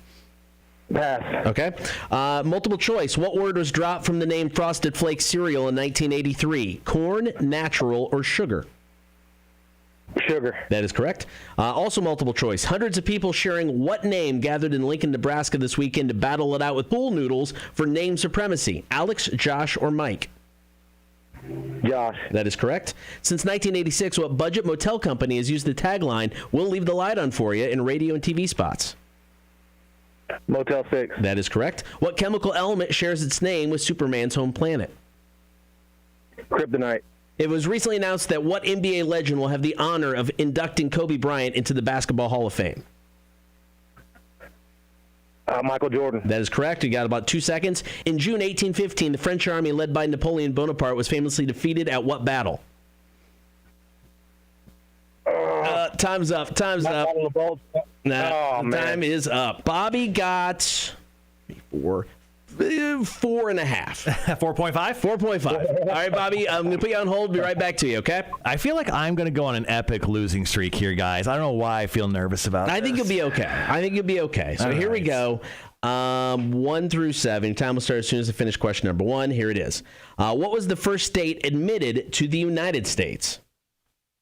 Pass. Multiple choice. What word was dropped from the name of Frosted Flakes cereal in 1983? Corn, natural, or sugar? Corn? Incorrect. Also multiple choice. Hundreds of people sharing what name gathered in Lincoln, Nebraska over the weekend to battle it out with pool noodles for the name supremacy? Alex, Josh, or Mike? Josh. That is correct. I waited this time. Since 1986, what budget motel company has used the tagline, "We'll leave the light on for you" in its radio and TV spots? Motel 6. That is correct. What chemical element shares its name with Superman's home planet? Krypton. That is correct. It was recently announced that what NBA legend will have the honor of inducting Kobe Bryant into the Basketball Hall of Fame? Oh, my God. I didn't even hear about this. Michael Jordan. That is correct. Oh. In June 1815, the French army led by Napoleon Bonaparte was famously defeated at what battle? Pass. What is the first state admitted to the Union? Delaware. That is correct. Time is up. 5. Woo. Delaware! Delaware! All right, let's go over the correct answers. Yes, Delaware was the first state admitted into the United States. Your guess? The word dropped from Frosted Flakes in 1983, sugar. Used to be sugar Frosted Flakes. Oh. And then they said, no, we don't want to advertise that. Yeah. Josh is gathered in Lincoln, Nebraska to battle it out. I saw a video of that. That was funny. Little Josh, 4-year-old, won the whole thing. Pretty awesome stuff. Motel 6, we'll leave the light on for you. Krypton is the chemical element that shares its name with Superman's home planet. He said kryptonite. I gave him half. That's where he got the half from. Oh, okay. Michael Jordan is going to induct Kobe Bryant into the Basketball Hall of Fame. And Napoleon lost the Battle of Waterloo. Yeah, I don't know why. I just couldn't think of that. But you know what? I'll take the win, Cotter. All right, we'll be back tomorrow around 8:30. Are you smarter than a community college dropout? Brought to you by Rotten Little Bastard Distillery, Rock 106.1. There they are. Thanks for bearing with us. That guys that obviously went a little late, so Cotter just ran everything off the computer, but it turned out really well. And you guys got to hear the audio twice. Good for you. Yeah. A little twofer. So Cotter, just a quick heads up, and this is actually, the stat is outstanding. You won't believe it when I tell you. Okay. So, first and foremost, our overall records, Cotter. I have moved to 15 wins, 3 losses, 5 ties. Okay. You're currently at 8 wins, 4 losses, 2 ties. Okay. The amazing stat with Are You Smarter Than a Community College Dropout for the month of April. You have played a total of 5 times. Jeez. For the month of April. All right. Sure. So, yeah, it's you've played 5 total times. In those times, I think you are 4 wins and 1 tie. Okay, that's good. So I told everyone on the chat that I think just in the month of April, I'm going to retire from the game. And I'm going to let you catch up with everything. That's funny. There we go. Well, thanks for hanging with us on the chat through Are You Smarter? Obviously, it took a little longer than we anticipated this morning, but we appreciate you guys hanging out. Plus, you got to hear the audio twice with the fancy ticker noise underneath it. That's true. All right, so we're just going to come right out of the stop set. Okay, yeah, sure. With the DMX story? Yep. Perfect. That's why I was telling everyone. We go right into DMX. Corn, is that the first story for you? Is that cool? Or do you want to yeah, I mean, the other stories are just kind of okay. It was kind of a slow music news weekend, but there's already a couple stories out that we'll use tomorrow. Coming with the music news fire tomorrow. Today, it's like a music news bonfire. Very small.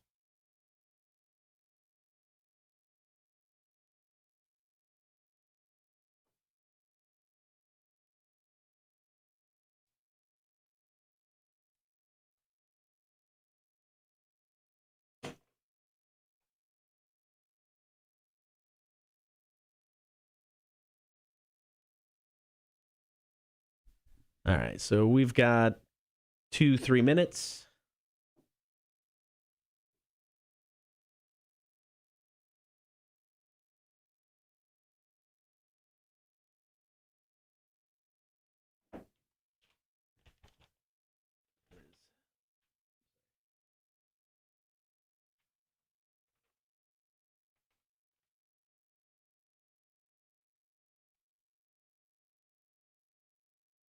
Good old Bobby. I think we're just with Extreme Monster Truck tickets for... Hey, there's our boss. Come on in. What's going on? What's up, man? What's up? Good morning. Happy Monday to you, sir. Happy Monday to you. Okay. Sure. Okay. Excellent. Okay. Right. Sounds good. Yeah, I'll be right there. Well, right there in an hour.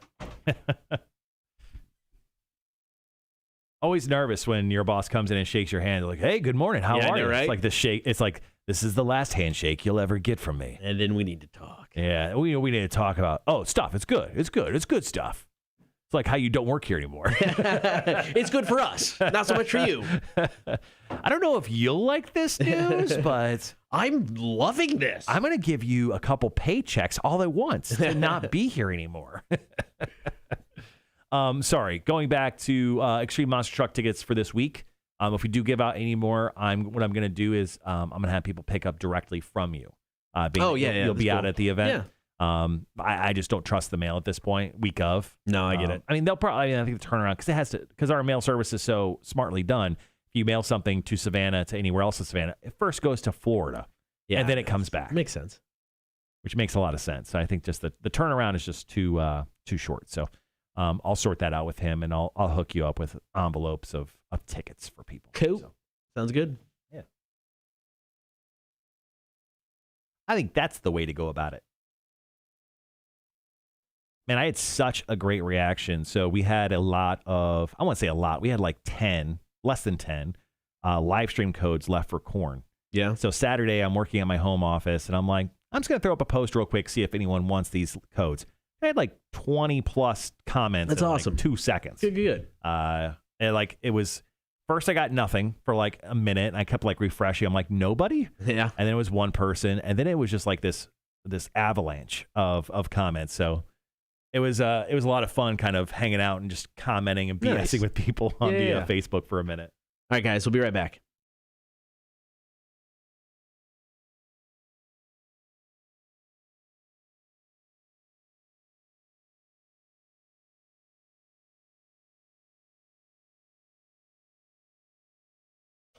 Good morning. Thank you for hanging out, Cotter and Marshall Show. Get that stream, Facebook, YouTube, and Twitch. Of course, you can listen to the show. You can download the Rock 1061 app for free. You can get us on your in-home smart speaker.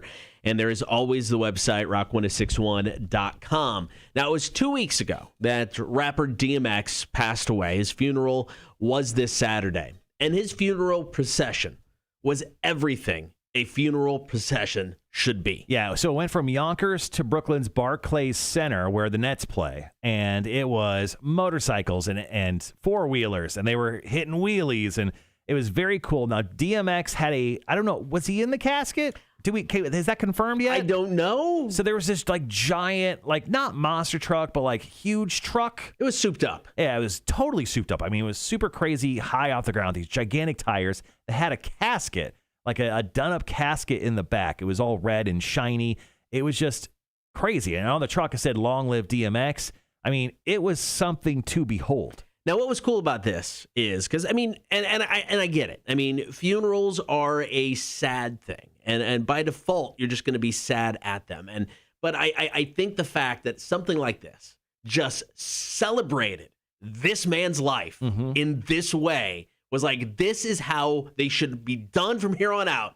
Everybody gets monster trucks and motorcycles. It was definitely very cool. There's actually some footage up on TMZ. Speaking of TMZ, they also have his whole funeral procession. His kids went up and talked. Okay. His wives went up and talked. His ex-wife and his current girlfriend, which I think it was his fiance at the time. I mean, people loved this man. He had some demons, as we all know, passing away from a drug overdose at the age of 50 years old 2 weeks ago. But man, I mean, people love DMX. So it was just cool to see. Definitely check out the videos if you haven't done so already. All right, coming up next, tomorrow is Torture Tuesday. If you don't know what we're doing, we're going to tell you what it is. And I still feel bad for anybody who shows up to work tomorrow. We've warned people, to be honest. We need to warn them again. Well, send an email out today. Perfect. So we got Torture Tuesday information and the drunk line. It's all coming up after this. Seether, Bruised, and Bloodied. Cotter and Marshall Show. Rock 106.1. All right, so I am not going to play them off of this because this is what the hotkey thing. That's when anybody complains about audio quality. It's when we're playing it from the hotkey when we're live. Oh, okay. So I'm going to try them like I did with the other thing off of the stream. Okay. There's more buttons to push. So there is, I think it'll be fine, but there's just more going on. So I hope it runs smooth. So does it make more sense if we do long form audio? It should be run off the computer as opposed to... The downside about that computer can glitch occasionally. Yep. You know, so I know. So this is not ideal. This is the hotkey is the way to go. But for whatever reason, when people say when you're playing back something, it sounds bad, it's off the hotkey. So that's what we got to figure out. So I'm just going to have to get Tim and I one night are going to have to be able to, when it's not during the morning show, we can just F around with it and see if we can figure out what it is. Navigate what it is. Yeah. But I'm going to attempt to do it this way. So this was the guy who called us during the Cubs-Braves game on the 18th. I've got that, and then I've got a way longer one, about a minute and a half one from Cam and everybody there talking about. He had a question about lost keys or lost cell phone. Okay. So the Cubs ones are all relatively short, but it's pretty funny because he's talking crap. I don't think he cussed. I hope not. We'll find out. Tim goes, that's an easy fix. Tim, the engineer, is on the stream, goes, I know exactly what to do, but I need to be listening to that hotkey. Okay. Yeah, because that's the complaint. I mean, when we play stuff off the hotkey, that is the issue. And just to be clear, that doesn't count as a studio issue. This has been an ongoing thing, and this is prior to our. Not gonna hold that against him. This was prior to our 30-day ice cream cake promise. Yes. Now I feel like we should make that promise like to a lot more things because I like ice cream cake. Yeah, I do too. Yeah. One at a time. How about this? As soon as we hit the ice cream cake mark, let's immediately come up with another one. Okay. No, I like it. It could be shorter than 30 days. Yeah. Just because, honestly, I'm fat and I like it. Tim, we can mess around with this today or tomorrow if you want with the hotkey stuff. I'm fine with that. Yeah, we got a busy weekend when it comes to like events for the radio station. So the Palmetto Electric annual meeting is coming Friday and Saturday. So Monty Jett of Rewind 107.9 fame is going to be out there on Friday. Mac is going to be out there with Bob 106.9 on Saturday. You know, once again, in the 12 years I've been here in the Low Country and Coastal Empire, that is an event I have never gone to. I've never, because it's usually everybody but rock station-wise goes out. Mm-hmm. It's Bob, it's Rewind, it's the stations. Yeah. I've never gone to that event. Yeah, and that event is so funny because it's at the Ridgeland office, and the Ridgeland office apparently is like in the middle of nowhere. Yeah. So it's not the easiest to find if you're not from the area. All right, guys, be right back.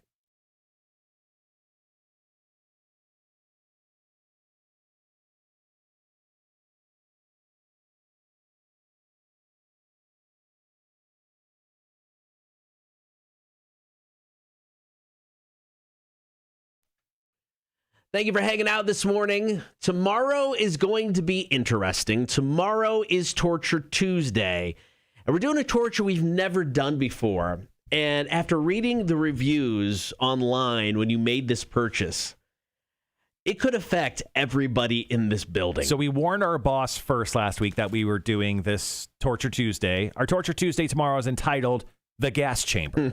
And we are using this item right here that I have on the live stream right now. It is called Liquid Ass. It's a fart prank spray. Yes, the reviews are horrific. People said that they've cleared areas for hours upon hours of how bad it smells. So what's going to happen is Cotter is going to run like an air horn sound effect tomorrow on the air, and then I'm just going to shoot a little liquid ass in this bag. I'm going to... Oh, that bag does not smell good. Already? No. It's been the home of our canister of liquid ass for a few days now. Let's go ahead and put it back in there. Not a great smell already. This is bad. But yeah, anytime you run that air horn throughout the entire show for 4 hours tomorrow, I essentially just have to gas chamber myself for your entertainment. It's a very long Torture Tuesday. No, it's the longest Torture Tuesday we've ever had. And it could be one of the most impactful because everybody in this building could feel the ramifications of this Torture Tuesday. I'm going to send out an email asking people not to come into work tomorrow because I don't want to feel bad for the way it's going to smell in this building. No, it's gonna go bad. And I hope it doesn't linger because on Wednesday, our big bosses are here. I'll just go buy a thing of Febreze. I'll Febreze the building. Because nothing smells better than Febreze on top of liquid ass. Yeah, so it's Febrezed ass. All right, so that's tomorrow, Torture Tuesday, throughout the entire show. Gas chamber, liquid ass. It's going to be interesting. The Drunk Line, it's a thing we do every Monday. And if you're out anytime throughout the week, especially the weekend, out having a few cocktails, one, be safe. Don't drink and drive. Get a ride home, Uber, do whatever you got to do. But two, call us on the Drunk Line, 800-394-1061. Yeah, we want you guys to tell us what's on your mind. Whether you love us, you hate us, you don't like it raining, you love it raining, you got an alien or you got an idea about how aliens are going to come down and take us over. We want to hear literally anything that'll come out of your mouth. So we've been getting a lot of calls. So we've been trying to space things out a little bit. So this call actually came in last week, this series of calls. It came in on the 18th. This gentleman called us while the Atlanta Braves and the Chicago Cubs were playing each other. My God, I'm watching this Cubs-Braves game, and Freddie Freeman just says, "Get off the ball!" And let me took it to the stratosphere they ain't never seen in Cubbies land. They ain't never seen a ball hit that far in Cubbies land. Get off me! All right. I hope the rest of the game goes good. Get off me! I love baseball. He is thoroughly, and I mean thoroughly enjoying himself and enjoying this game because he called back. I hate to call back so fast.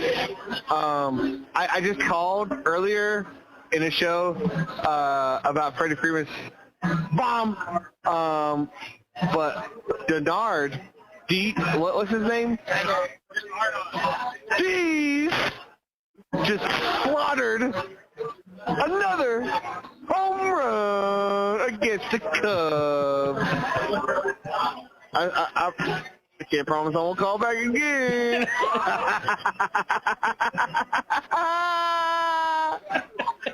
Wow, this guy's giving us a real. Look, the Cubbies are not a great team. No, they're like a 500 team. We understand, but yeah, that must have been the game the Cubs got absolutely slaughtered. So good news. Yeah, he called back. Oh, jeez. Here's call number 3. I really want to apologize for calling again. No. But I'm not apologizing. Yahtzee! Again, in the first inning, against the Cubs, it's 4-0. And I do not apologize. I'll call back next home run. I'll call back next home run. I don't think it is. I think they actually put up 6. They put up 6 runs in that first inning against Kyle Hendricks, the professor. Man, that was a tough game. But thank you so much for calling in and letting us know. You know what, though? Calls like that, those drunk calls, makes listening to a Cubs game way more entertaining. It was way more entertaining than watching. Hey, like a Harry Carey flair to it now that you say Very to much it. so. That guy just needs to call all of our games. All right, so there you go. The Drunk Line. We play it back every Monday around 9:15. Don't forget, anytime you're out drinking, it doesn't have to be on the weekend. Just give us a call, 800-394-1061. Did we have one more call? We did, but okay. we're going to hold on to it. Okay. I think we're capping it off really nicely. Okay, nice. With that set of Cubs calls. No, we're all good. So, but if you ever want to call the Drunk Line, 800-394-1061. You can make your call and just record it and leave us a voicemail. If it's good, we'll play it back. Cotter and Marshall Show coming up. We have got Marshall's Music News. Rock 1061.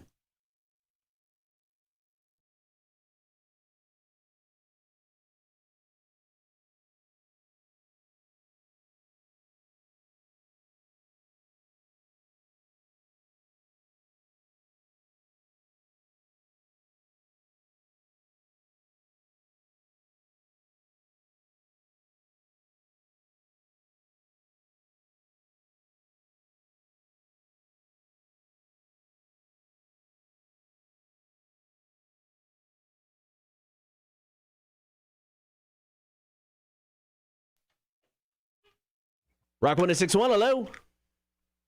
Hey, how's it going, guys? Hey, I'm sorry to bother y'all, man. This is Bobby. I played in the trivia. Yeah, what's up, man? How you doing, man? Was I supposed to give y'all my phone number information, or No, we got your phone number, that 843 number. We got it. We'll go ahead and call you after the show. Sweet, brother. Thank you so much. All right, thanks, Bobby. Thanks, man. See ya. See you, man. Bobby's a cool guy. Yeah. Nathan says that's the spray that Mark Robber uses on YouTube for his fake packages he uses on Porch Pirates. Okay. It's apparently the most foul thing ever. So, whoops. Every review It's not good. was brutal. Yeah. Chris Fox says, is it cool if I call in the morning of the Karabi show? Also, if one of you come by the show, I will give you a band t-shirt. Yeah, call in the morning of the show. Hold on, let me remind me, when is the show? It's in May, right? That one's in May, yeah. Oh, fudge. Let's see. When is that one? That one is I passed it. 19th. May 19th. Got another call. Boom. What's on your minds? Hit us up. May 19th. Rock 1061, hello. Hey guys, it's Tim the Engineer. Hey, Tim the Engineer. I just wanted to let you guys know that I picked up a side gig. What's your side gig? Hanging mirrors. It's nothing fancy, but it's something I could definitely see myself doing. Oh, I'm sorry. Wow, that's it. Thanks, Tim. Okay, bye. Okay, bye. So if you guys, Tim, good Lord, Jesus Christ. We love Tim. Tim is the king of the dad joke. Every day, man, every day. And when he's in office, he will stroll in with his coffee. He'll look at you and he'll lay on a dad joke. Everyone in the chat's fucking dying right now. And he looks like such a dad when he does it. Yeah. You know, he just kind of strolls in, he's got the coffee, says his joke, and then he just Is Tim a dad? That's great. Tim is a dad. Yeah, he's got a small child. Hold on, I'm going to show the picture. Okay, I'm gonna scribble yeah. out the kid's face real quick. I don't want to. Yeah. I don't want to show Tim's child off to the world without his permission. So I'll just erase him from history. Hold on. Let's see. Let's do black.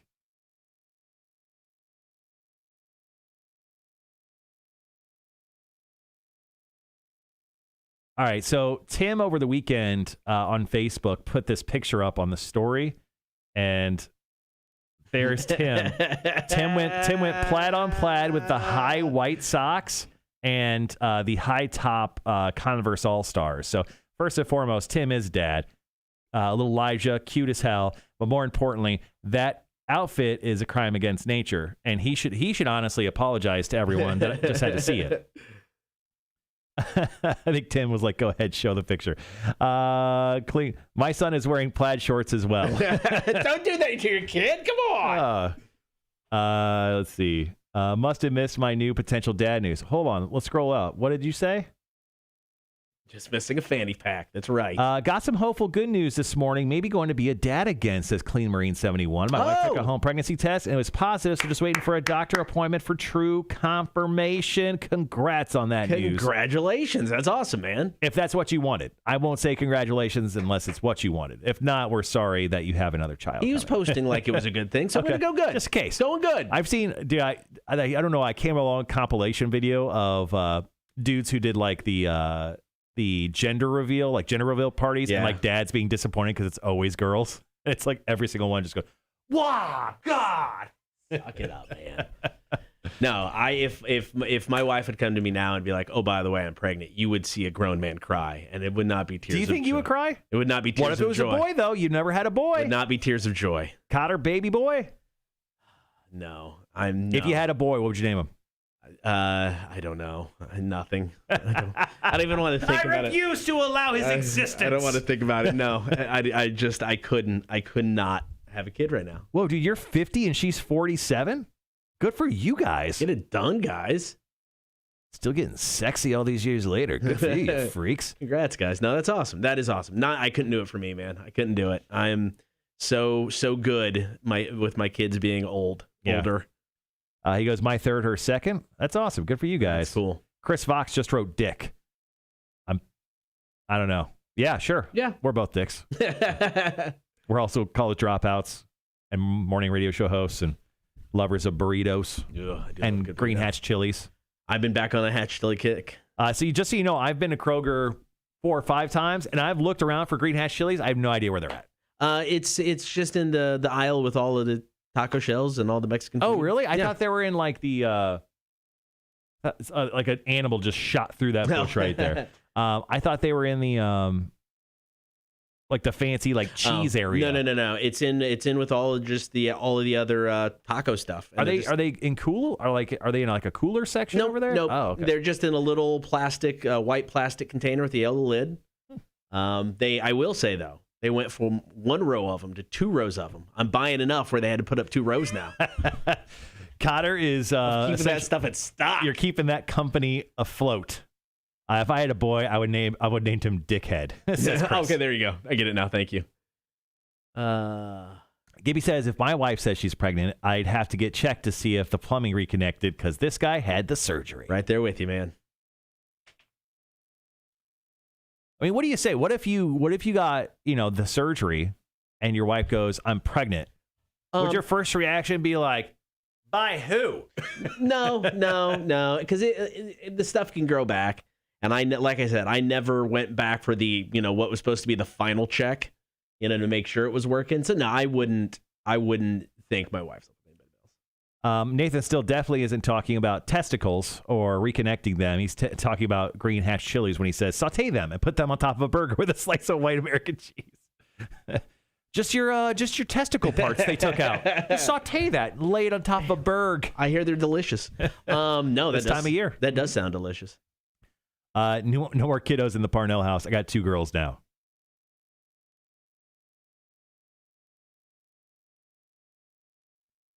Gibby, just a heads up. I can't find any information in regards to like food limitations at the Extreme Monster Trucks. My guess is if you want to eat in the parking lot before you go in, is probably the best choice. Or probably inside, it's probably only paid food only. It would be my guess, yeah. Yeah. I see people tailgating out there, though. Yeah. If you go to the OSP, people will just like sit out there. They'll crack open the back, and before they jump in and watch some monster trucks for the night, they just they have some fun.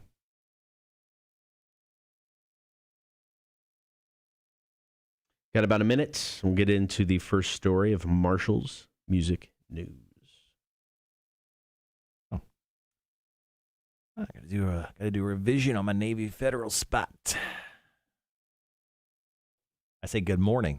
I thought my endorsement spots only played during the AM, but apparently they don't. Okay.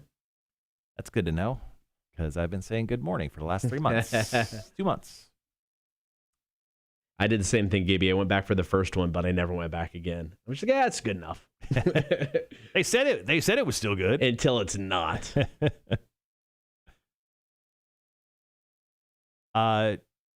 20 seconds before we hit Marshall's big news. Tomorrow is just Cotter versus Marshall and the rest of our general stuff. Mm-hmm. And Torture Tuesday.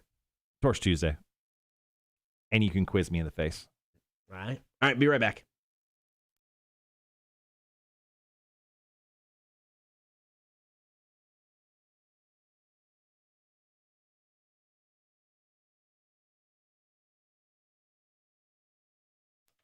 Good morning. Thank you for hanging out on air and on the stream. If you haven't checked out the stream, do it. Facebook, YouTube, and Twitch. Tomorrow is Torture Tuesday. Always a fun day to tune in and watch the show as we go. More details about that before we wrap it up. And now let's get to it. First story of Marshall's music news. So this popped up over the weekend. A Twitter user stated that in a very rare instance of utilizing the caps lock feature, apparently a hospital had accidentally named their child Korn, Korn, and they showed a copy of the birth certificate. They kind of scribbled out everything else but the name, Korn. So apparently this baby's legal name is now Korn. No further information on the newborn is available, but other than the Facebook post they put up. But I'm sure they're going to have to probably fix that unless you really want your kid named Korn the rest of your life. What the original baby's name was intended to be, we don't know, because this person was just laughing so hard at their child being named Korn, of course,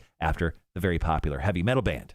You would think there would be some sort of thing they could do to change it. I mean, quickly, without having to go to court, without having to do anything. You'd think the hospital would be able to fix this problem. Yeah, also, I mean, I think it was just kind of a made-up story because Korn had their live stream this weekend, and it kind of came out, I think, just prior to it. So a little hubbub about Korn and wonder what people's up to.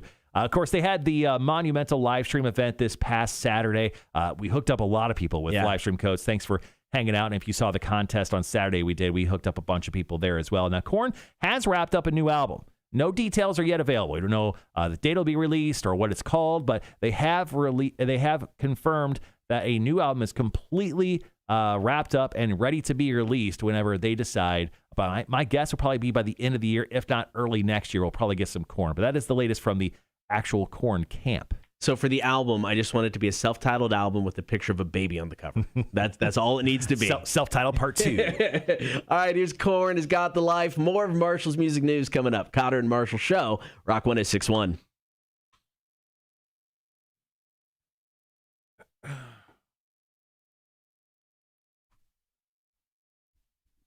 Yeah, I've got a Conan O'Brien coif today. It is ridiculous. Yeah, it's my wife cut my hair this weekend, so it was really funny. Okay. So so we've been watching Vikings a lot. So she wanted to on this side of my hair, she put like there's a little like this thing, and then she did like this half moon thing, which they do in the show, right? It's cool. So this is a 1 down here, sure, and this was a 3. So on the other side, over here, my wife was doing the same thing. So she like drew a line with like her mascara, right? And she cut a 1 right here. And then when she was doing the top, I go, "Hey, it's a 3." I go, "Just make sure you cut it with a 3." Right. And she starts shaving it and everything. And then I look over and I'm like, "Did you put the 3 on?" And then she looks over and it's a 2. And she goes, "I swore it was a 3." And I'm like, "You didn't notice?" So anyway, my wife, not a great hairstylist. I will say, though, over on the other side, that line's pretty straight. Pretty good, right? Yeah, it was impressive. This weird half curve thing. Yeah. Ever since the pandemic hit, my wife cuts my hair. I'm just, I'm over getting haircuts, obviously, with the mullet I'm growing. So I just got to keep it till next October. Yeah, How long do you think my hair is going to be at that point? I mean, I don't know. At a certain point, hair starts like slowing down growth-wise. Yeah, so when I had mine long before, it just stopped. I mean, where it was, it wasn't like I got it cut. I would get the dead ends cut, but that's just as long as it got. It just stopped growing. I'm thinking about just cutting my dead ends because they're ridiculous. But yeah, I think my hair will probably be like, I don't think it'll be mid-back. Yeah. Maybe mid-back next. I don't know. At least between my shoulder blades. Right now, it's just past, like right on top of my shoulder blades here. Yeah. But, yeah, I'm going to go all in. I'm not going to cut mine. I'm going to let it grow out again. Yeah? Yeah. Figured why not? Eventually, it's going to start thinning, as I get older. So I might as well go for it while I still can. Go for the record. You should diet or something, man. It's a pain in the ass to dye because it's dark, and I have so much hair that especially as it gets longer, you need just multiple bottles of the hair dye. I've tried it before. It's just a pain in the ass. Ingrid goes, no 3-guard. Ingrid goes, time to braid it like they're doing in the show. I don't know. I actually, sometimes when I pull my hair back, it just hurts. Yeah, so I'd be a big pussy when it comes to the Viking braids. Gibby says Viking braids. Yes, of course. Cotter should do Viking braids. This man has thick, luxurious hair. It is true. This man could probably pull off Viking braids a lot better than me. I don't know if I can pull them off. Could you put them in my hair? Yes. Would it look good? Debatable. What if you just dreaded your hair? Just stop washing it. No. You don't think so? I don't think it'd be a good look for me. Lenny Kravitz has it. Lenny Kravitz looks good. I mean, you'd have two things in common with Lenny Kravitz if you like dreaded up your hair, that and your penis piercing. How'd you know? How didn't I know? We'll come back in just a bit, guys.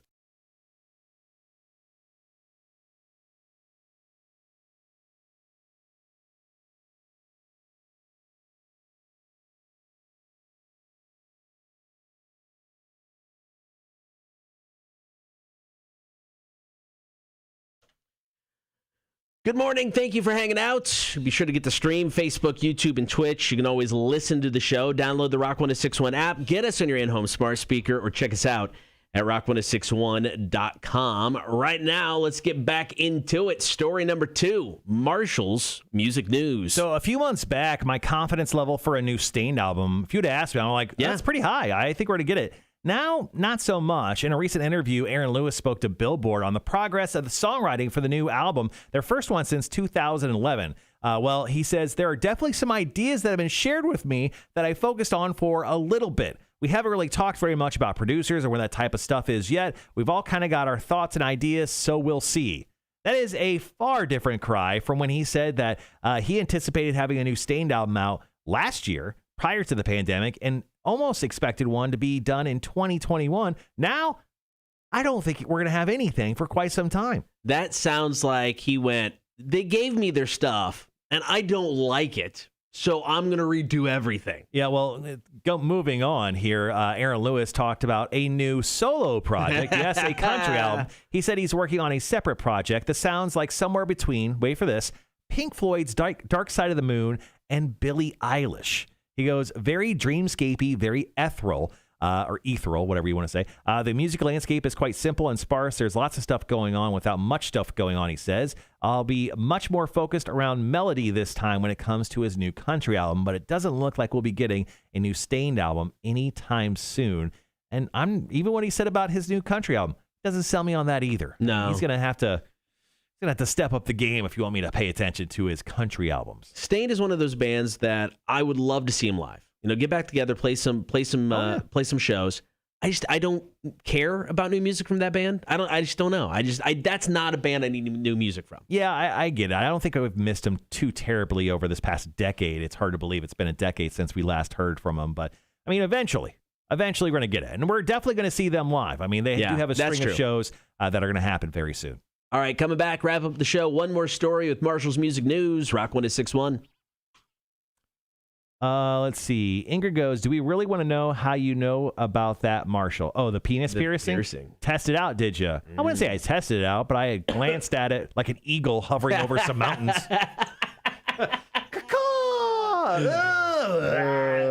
That flew away. Yeah. Charles says, don't be scared. Bald is beautiful. No, the bald doesn't bother me. I mean, I've shaved my head before. My dad is bald. Both my brothers are going bald. So bald doesn't bother me all that much, but I figure I'll take advantage of the hair while I still can.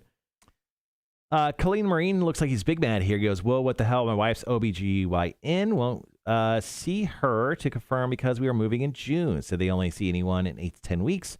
What kind of crap is that? We're going to urgent care for another urine test. Take that as official. So be happy. I'm betting it'll be positive. All right, yeah. No, good luck with that, man. Yeah, best of luck. Doctors' offices are crazy to get into, and especially if you're in the midst of a move or whatever. Yep. Wanda was checking out, I believe, to pay attention to traffic. Probably a good idea, Wanda.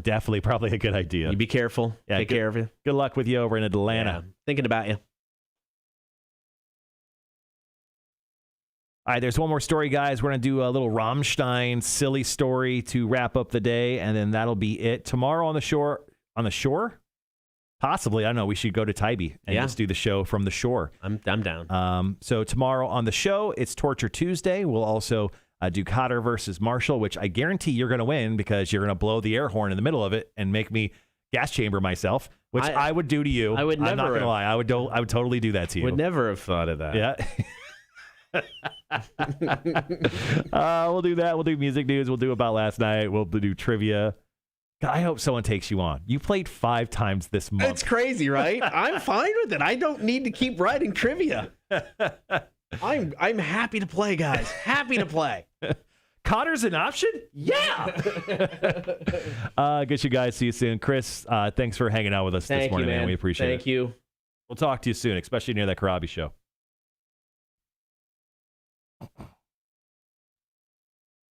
Outside of having to talk to our boss, what else you got going on for the day, Cotter? You got to do any chores around the house? You got to run to the store? No. Got something a little bit later on tonight, but that's nothing drastic. No, not really today. I'm gonna go home and nap, I think. I got to finish trivia for later in the week. Not for this, but for the other trivia stuff we do. I got to finish that, but no, not a whole lot planned for today. Yeah, I got to reach out to our graphics guy and get him moving on some stuff. And then talk to our sales team about New Realm. And that's kind of it. There's 2 other things I've been working on that I haven't told anyone about. But those are almost done, too. Cool. Clean Marine, I'll try and take Cotter on. Yes. Please. Do it. Please. I have that trivia. I have it marked. I wrote it on April 21st. So if someone does take you on tomorrow, essentially a week since the last time you played.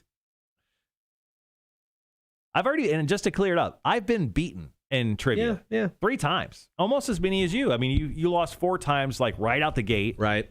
And then I've lost 3 now. I'm good on the beats. I'm good. Michael Jordan from way back earlier today responding to Jeremy Kennedy's drunk driving comment saying, "You damn outlaw." But just once again, guys, obviously this coming Saturday, Cotter and I are going to be out broadcasting live, but also hanging out with all of our champions for our Axe Throwing for Life promotion. If you just want to come and hang out, you totally can. And they're going to be open that day, I believe, where you can actually still kind of play. Because we're only going to take up a couple cages of space. And then I think they have 8, or they have 16 total targets. They have 8 cages. Yeah, 8 cages. 6. Okay. It's quite large. I would say it's probably the biggest. It's the biggest in town. Okay. By far. And the facility is like brand new. I mean, it's beautiful. I mean, it's really well decorated, super modern. So it's very, very cool. Plus, it's BYOB. So you just grab your own drinks. Or even if you want, there's like a Parker's or an End Market, I forget, which right across the street, you can just run over, grab some beers, and run right back across and hang out. I like it. My beer fridge is like overloaded. Oh, and I still have beers to give you. Yeah. Speaking of, I took the IPA home from Mitch. Oh yeah. Did you try the Radagast? I have not. Not tried. I did try the one that had like the luchador mask on it, like the 9.3%. The Mucha one, Mucha Moss, really good. That was good. And then it's just like I stopped by Habersham the other day and bought some beer. I finally took that growler home from that Hodge brought in. Oh yeah.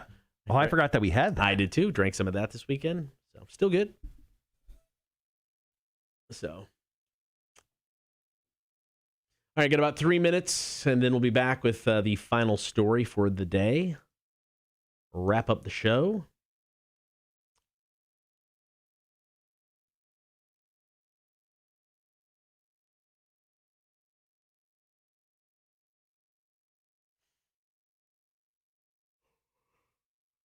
Oh, gosh.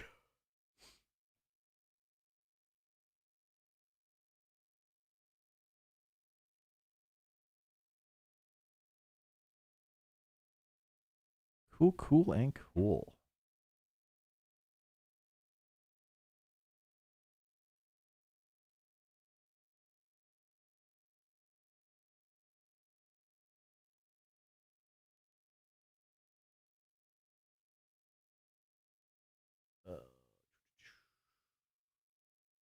All right, a little over 2 minutes. Sorry, I'm just responding to. No, you're fine. Our other responsibilities are starting to kick in now that everyone's awake and we're starting to get emails. Yeah, no, that's fair.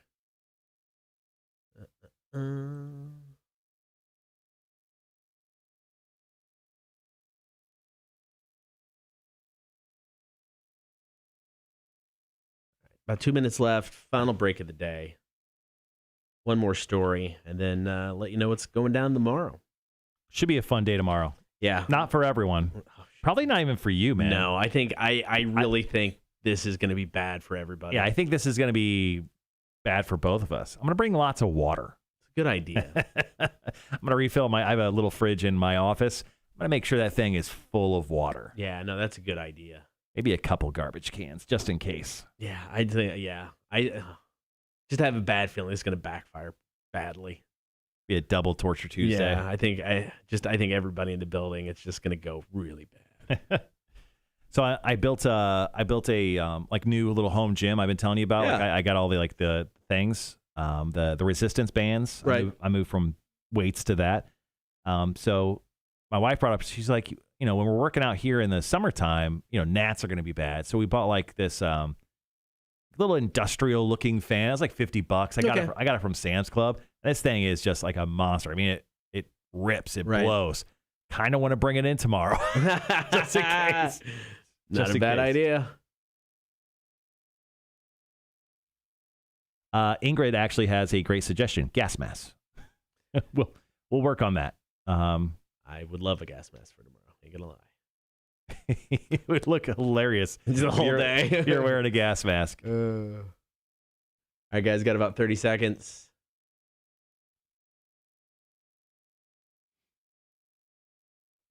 And we will be right back.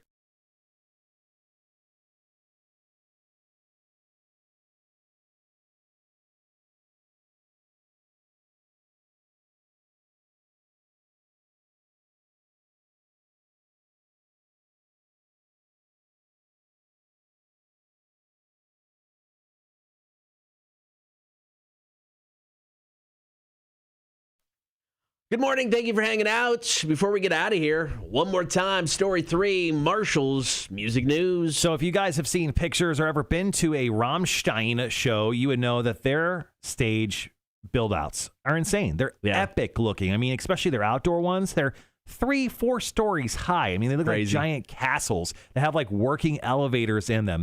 They're outstanding things. Well, a big fan entitled Airbricks has suggested to a Legos website. Apparently, you can go on to like some Legos website and suggest possible future things that they could do. They've done space shuttles and like flower bouquets, but someone suggested a Rammstein concert stage layout, the epic one that looks like a castle in the background. He actually stated it could be a rock concert scene consisting of 6 members, 2 guitarists, 1 bassist, and 1 keyboardist, 1 drummer, and 1 singer. He goes, and it's made up of 1,493 bits of Legos. He goes, the scenes can be modulated according to your taste, and there is a functional elevator to say goodbye to the public at the end of the concert. He goes, I create stuff in good times, or I remember the good times spent at concerts, and when we didn't have COVID around. He goes, I hope this is all behind us soon.